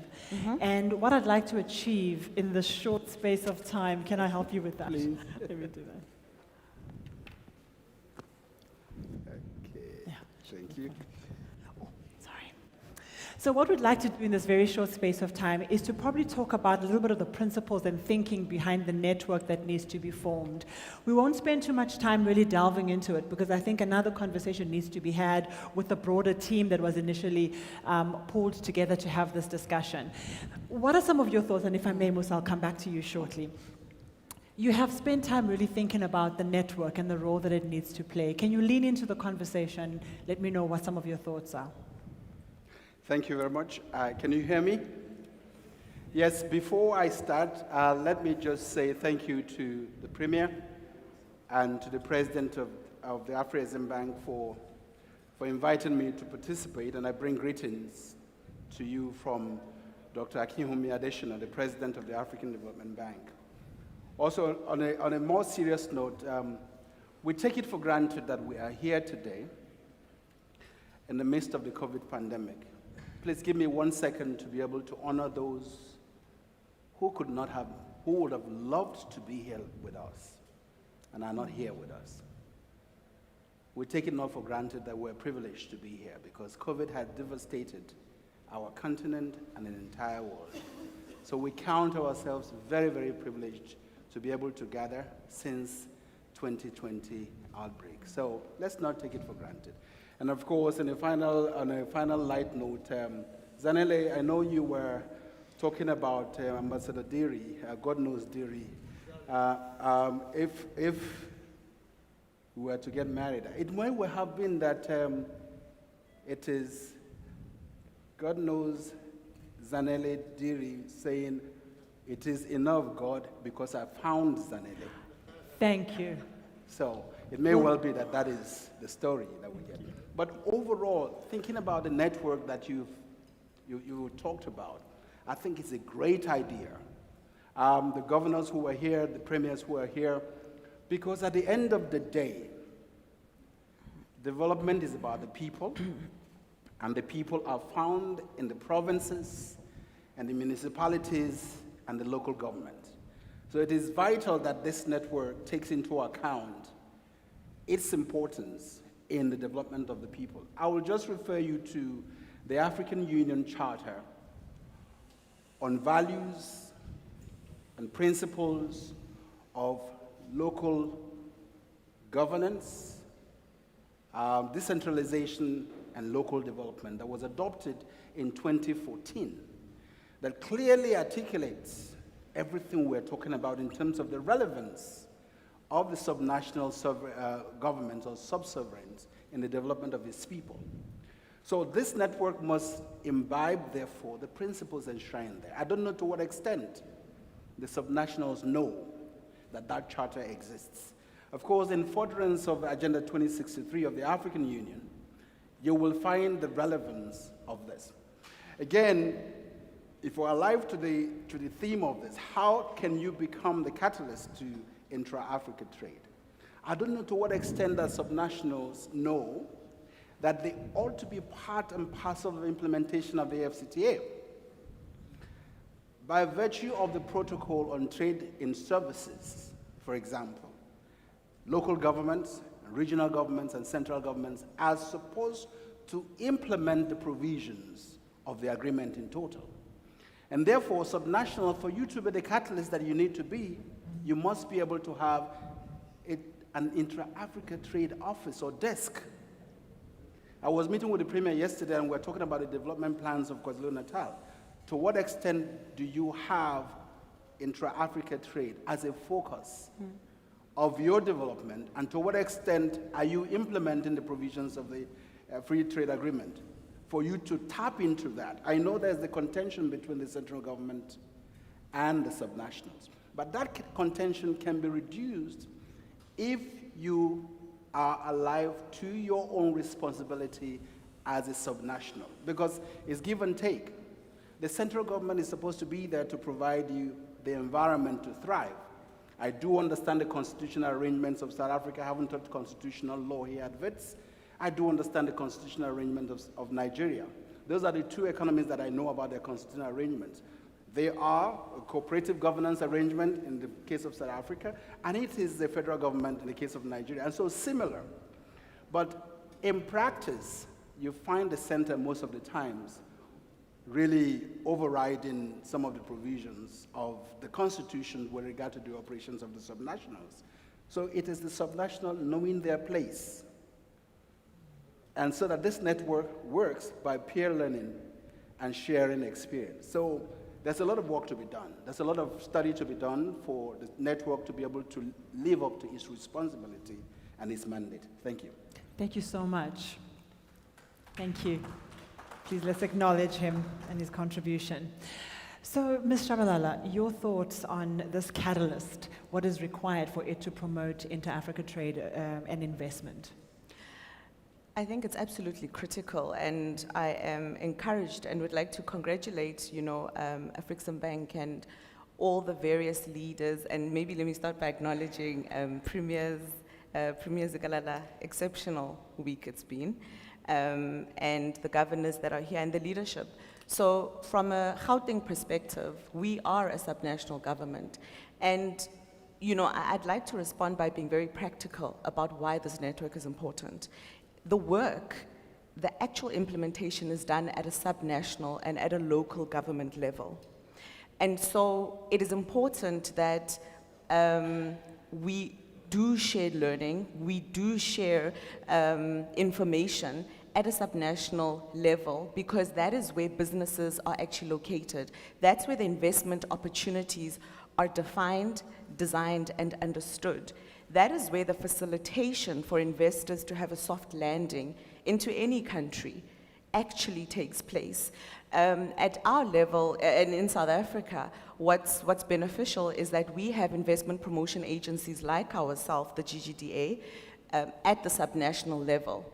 And so our mandate is to really understand what the challenges and blockages are. And our mandate with regards to the free trade agreement is to understand the detail behind it, the objectives of it, and to design the implementation plans to ensure that it is actualized as effectively and as efficiently as possible. And so in that regard, and I suppose this platform is also a great opportunity to mention the fact that at our level, recognizing the role that we play as Gauteng, and the extent of investment that actually comes into the province, the fact that we headquarter a lot of the embassies, the fact that in South Africa at least we headquarter a lot of the international or global head offices that are located in South Africa, we then recognize that part of the responsibility that we have, and in my role and in my position, is let me understand how the rest of the continent operates from an investment perspective, and what that, and how the free trade agreement and the intentions of it are understood. And then taking it further to say, let's actually form a CEO forum of investment promotion agencies across the continent. So we have now taken that initiative. We have reached out to our counterparts in the different countries, and absolutely in South Africa, but because we move as one. So TIKZN as an example, we move as one. And what we're trying to create at a sub-national level is that forum of CEOs and leaders who are responsible for actual implementation. What are the policies that we actually need to converge on? How do we feed the information up to our political heads, as an example, to say, here's where the significant blockages lie? How do we engage with the Secretary General to say, these are some of the blockages and here are some of the advantages that we see, and here's how we can fast track? Yeah, so I hear what you're saying, and I think it comes back to what you were saying, Professor, that we need to be very clear on what the purpose is. What are the guiding principles that are going to govern the network itself? I think a lot has been said today. It will be very difficult for us in this panel to shape all the elements, where it sits and how it operates, but I want to actually open it up because we have media that's joined us today that have one or two questions that maybe if we address those questions and we're dealing directly with the network itself, we can perhaps ask those questions. I don't know if media is standing by and they can ask the questions now during this forum. Can I please have the mics on hand and close by, so that if I have one or two questions from the media, I can address them. And while I wait for the hands of the media to come up, any additional thoughts on the formation of the network? Thank you very much. I just hope that the network is not just a loose arrangement without a clear-cut strategy on how to really be part and parcel of the implementation of the free trade agreement. Because if subnationals or sub-sovereigns really do their job, then development will reach every part of Africa. So I will suggest to the network to begin to think more deeply in terms of the strategy for engagement with the nationals. For example, I'll give you a simple example. At the AfDB, we have what we call the guidelines on subnational finance, which is how we could, for example, fund cities, fund provinces. But you will find that in most of these requirements, yeah, we may want to fund KwaZulu-Natal, but KwaZulu-Natal has to be sure that there's some form of guarantee coming from the central government. We may want to fund Lagos, but to what extent will Lagos, on its own, not refer to the national government, because there's what is called the allocation formula between the Nigerian states and the federal government, such that the federal government begins to look at how maybe what goes to Lagos from the national allocation, right, federal allocation, can now go towards paying the loan. The ability of the subnationals to generate their own revenues to be able to service loans directly is important. And that's why Professor Rama and Kanye was talking about the whole issue around technical advice, technical services, advisory services. These are some of the things that subnationals need to be able to get themselves to the point where they don't just go begging from the national government to allow them improve the lives of their people, but they must be able to raise enough revenue to say, we stand on our own. Of course, good governance is all about what is required. There's too much corruption at the levels of local governance and provincial governance and state governance and regional governance, and that impacts the ability of them to deliver services.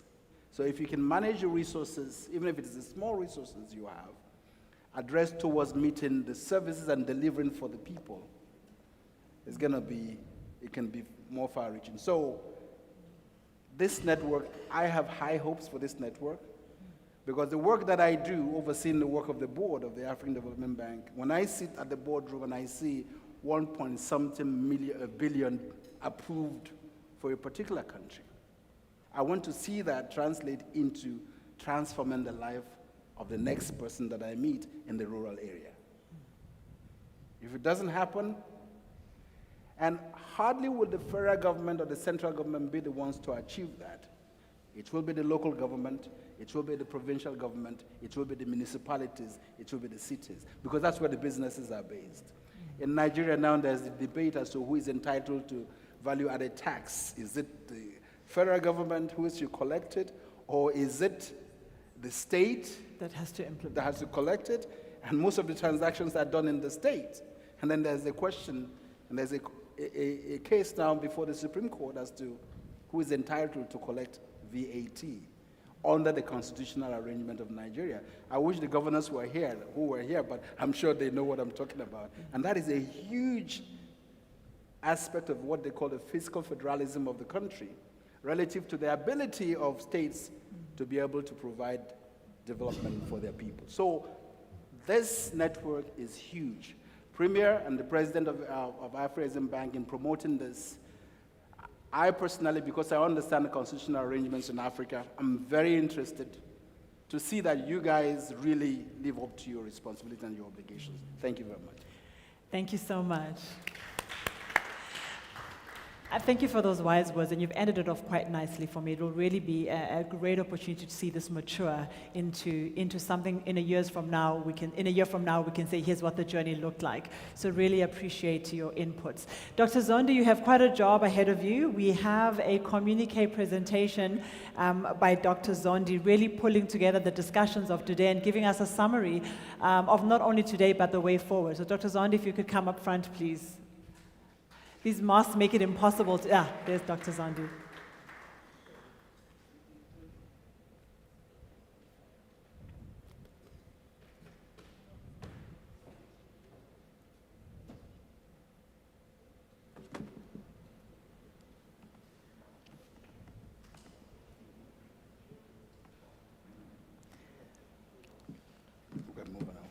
I think we can move while Dr. Zondi sets up.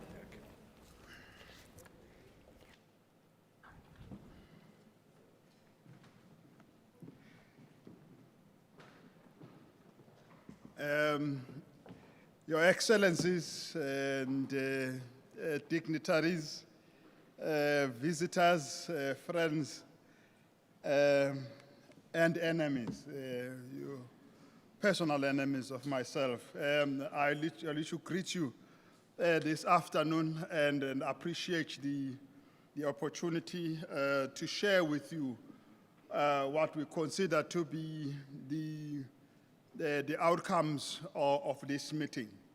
Of course, my name is Siphamandla Zondi. I've been given this task, and I'm going to, what we try and do with communique is to try and capture points of consensus and convergence across the meeting, and also to capture some of the undertakings that we are identifying out of this meeting. Just briefly, it begins this way. I apologize, I'm going to read. I'm going to try and read quickly, but we're going to read. As part of the IATF 2021 Trade and Investment Week, the African sub-sovereign governments held a conference on the 18th of September 2021 under the theme African Sub-Sovereign Governments Network as a vehicle for promoting intra-African trade and investment in eThekwini, Durban, KwaZulu-Natal, South Africa.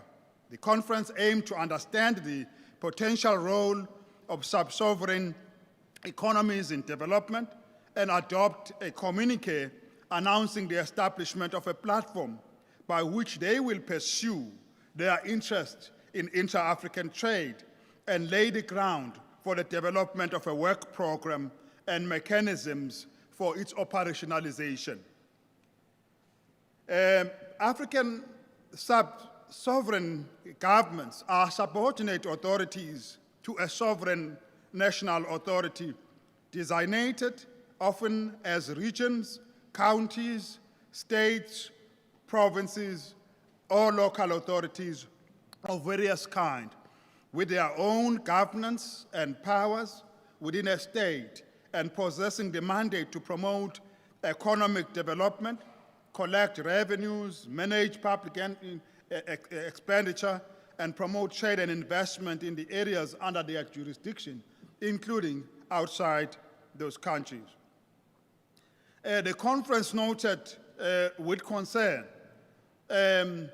the small size and slow growth of intra-African trade generally, as well as the barriers that account for this limitation. Intra-African trade and investment still account for a fraction of the total African trade with the world, despite decades of pursuing continental and regional economic integration. The conference welcomed the establishment and the operationalization of the African Continental Free Trade Area as a platform for promoting and deepening and enhancing intra-African trade and investment, seeing it as an opportunity for stakeholders like sub-sovereign governments to find their role in growing intra-African trade and investment. The conference sees this as a key enabler for achieving the key objectives of the AU's Agenda 2063. Promoting inter-African trade, the conference noted, will enable Africa to reduce over-reliance on exporting primary commodities and the risk of reliance on global value chains alone. It will help increase economic integration and build the resilience of economies and communities against the vagaries of global economy that is subject to fluctuations, as we know. There's a great value the conference had that be added by local enterprises in local and regional economic development. So sub-sovereign economies have opportunities to enable these enterprises to facilitate trade in and across African regions.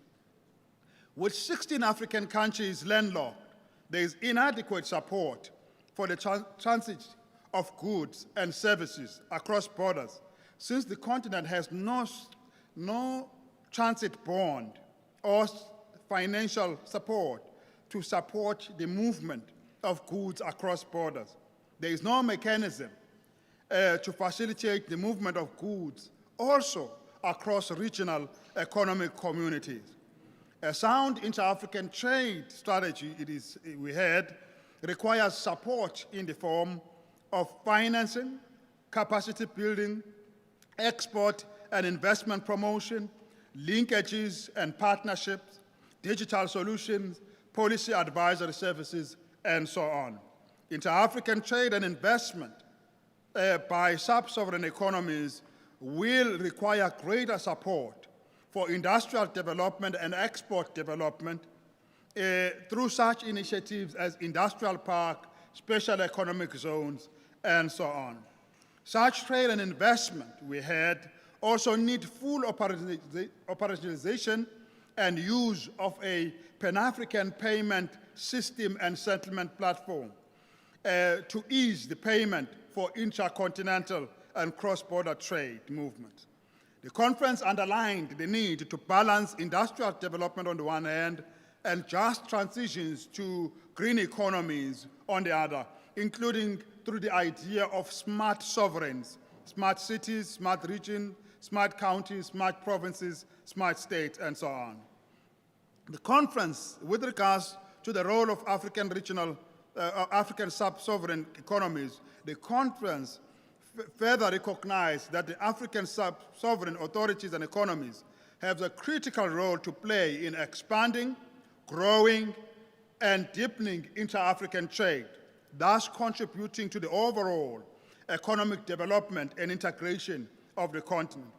It underscored that sub-sovereign economies are often large enough, developed enough, and significant in size for deepening this economic integration process. The conference heard about the important role to be played by sub-sovereign cooperation in growing regional trade and investment and enhancing regional, national, sub-national value chains. Sub-sovereign governments are responsible for essential services closest to the people on the ground, including social and economic infrastructure, promoting local industries, promoting the participation of these in national, regional, and global markets. Sub-sovereign economies also often have very specific areas of competitive and comparative advantages that they could bring in to harness for this regional and intra-African economic integration, building a diverse and complementary African economic market. The conference noted with concern, though, that there are still low levels of interaction and collaboration on trade and investment among sub-sovereign governments and economies across national borders still. Since trade and investment promotion, trade and investment policy formulation, negotiation, and implementation happens at the national level, there is inadequate participation by sub-sovereign economies and citizens in this regard. Conference noted with concern that sub-sovereign economies may still be caught up in trade and investment arrangements that overly rely on relations with traditional economic partners of the global north at the expense of fellow African economies. The effort to strengthen sub-sovereign governance, including local governance across the continent, was noted, and it was indicated that it has a possibility of producing for the continent a sound basis for intra-African economic integration. There's still much work to be done, the conference noted, to define and identify the actual roles of sub-sovereign states in the current process of African economic integration, and therefore it is an area of opportunity. The conference, however, took note of the fact that there is no dedicated platform or mechanism for promoting dialogue, cooperation, catalysis, and collaboration among sub-sovereign governments and economies in respect of inter-African trade, investment, and development. It recognized the need for sub-sovereign governments to discuss continuously ways and means through which they could harness opportunities, enhance capacities, to negotiate economic deals and deepen economic and trade relations under the auspices of the AfCFTA. Therefore, the conference resolved the following: to establish the African Sub-Sovereign Governance Network as a vehicle for enhancing their role in expanding, growing, and deepening inter-African trade and investment. Secondly, the network will help sub-sovereign governments enable their greater participation in the AfCFTA to facilitate trade and investment with a view towards promoting integrated African economic market. It is a platform for sharing ideas, skills, knowledge, and peer learning for the benefit of inter-African trade and investment. It was decided that it will also encourage the building of trade-carrying, enabling, and infrastructure and capacities for inter-African economic integration. The network, it was decided, is a platform for exchanges on existing financial instruments in the form of financial products, of programs, of initiatives for trade facilitation, for trade financing, and technical assistance to sustain initiatives that get started. This includes access to global platforms for supporting inter-African trade and investment. The network, it was decided, recognizes the need to enhance human, technical, financial, and institutional capacities to enable sub-sovereign economies and authorities to play these roles. It also notes, it also decided that opportunities to seek for opportunities to enhance inter-African trade and investment that stretches into the African diaspora, that is designated the 6th region of the African Union formally. The network will also promote industrial development in a manner that is sensitive to transitions towards green economy in a careful and a just way by enhancing export development.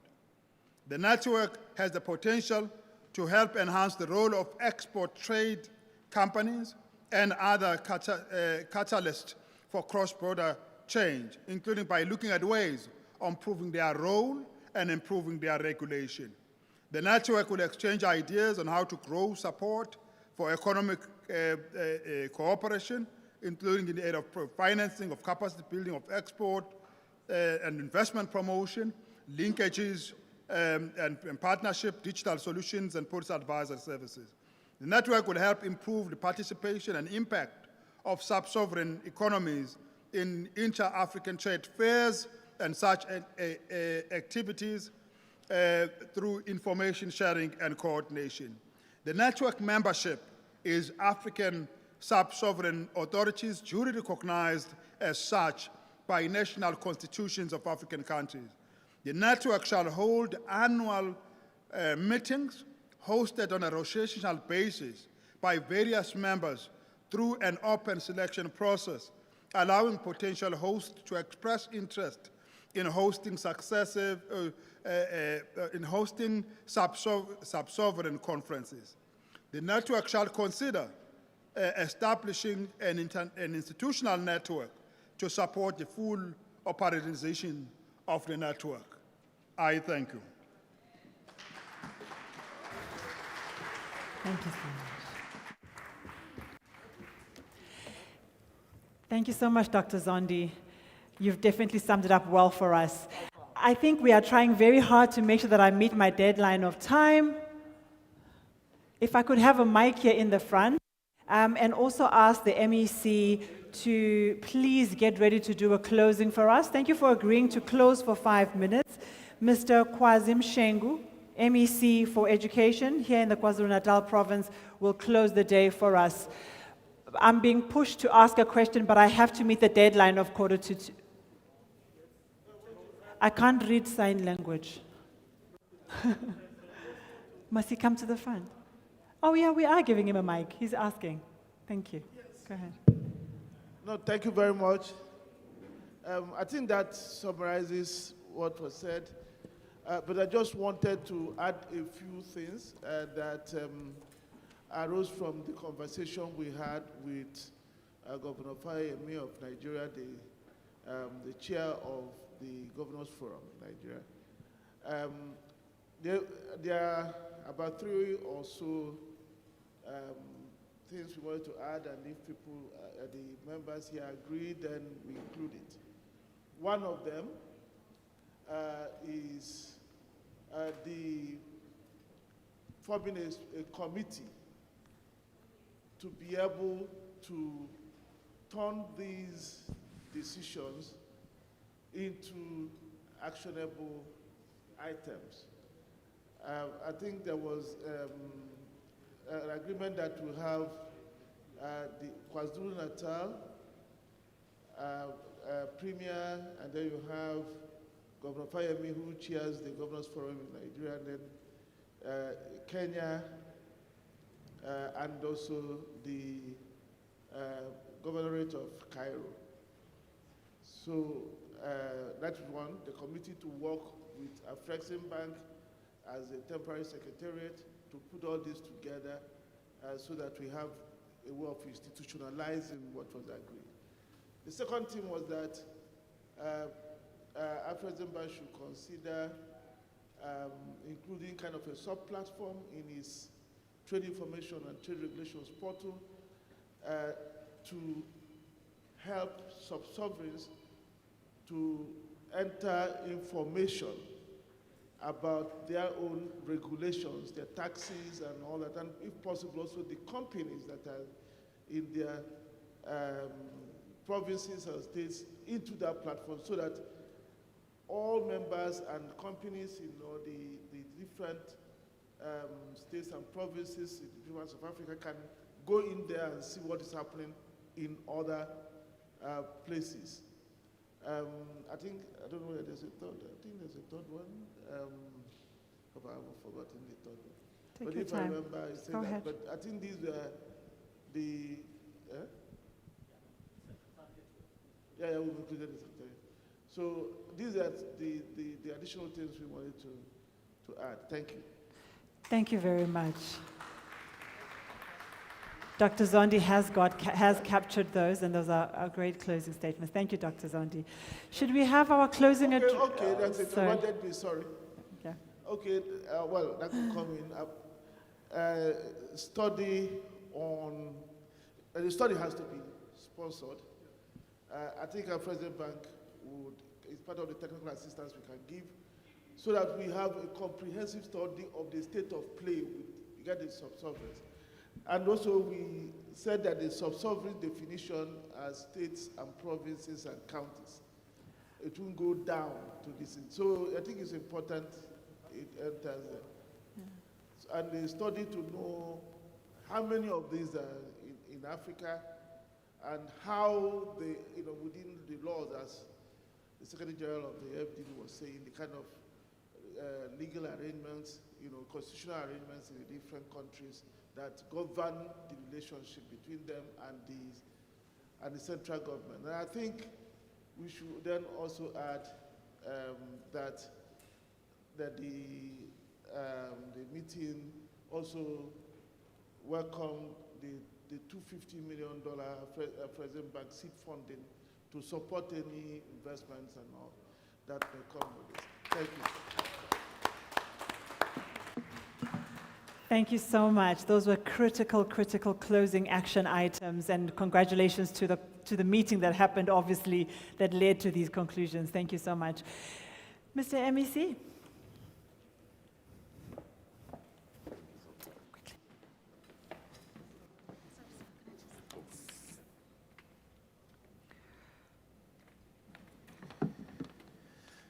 Thank you so much, Director of the Program. And I will stand on the protocol that you recognized when we started this conference. Your Excellencies, distinguished guests, and ladies and gentlemen, there are many eminent African leaders in the past who have assisted to frame the vision of Africa that we know today. But I just want to quote one of them, Dr. Pixley Kaseme, in his seminal speech, The Regeneration of Africa, which he delivered in 1906. In one of the passages, it says, and I quote, "The brighter day is rising upon Africa. Already I seem to see her chains dissolved, her desert plains red with harvest, her Apessine and her Zululand the seat of science and religion, reflecting the glory of the rising sun from the spires of their churches and universities. Her Congo and the Gambia whitened with commerce, her crowded cities sending forth the hum of business, and all her sons employed in advancing the victories of peace greater and more abiding than the spoils of war."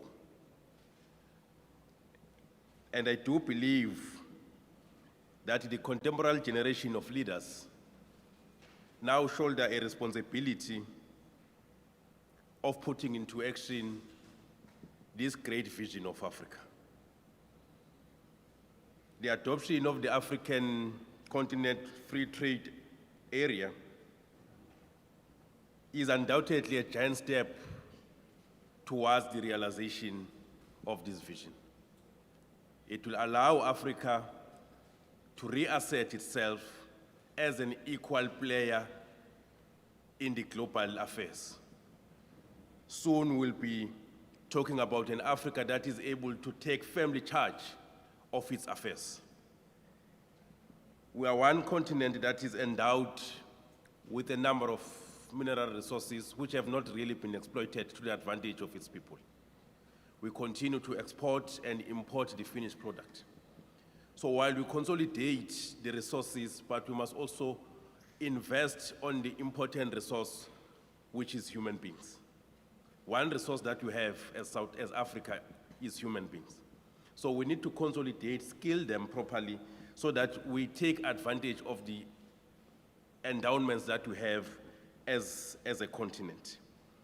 But for this to happen also, peace must reign supreme in Africa. Peace must reign supreme in Africa. For businesses to thrive, we must have peace. The will of the people in all our African states should reign supreme. And that should be the basis for a glorious and rising Africa. We want to thank all the speakers who have spoken in this platform, all those who have participated in the panels, and want to believe that beyond today, we are going to take this declaration forward and make sure that we put it into effect for the benefit of ourselves as the current generation, but also in honor of those who led the way to free Africa and for future generations. I thank you, Program.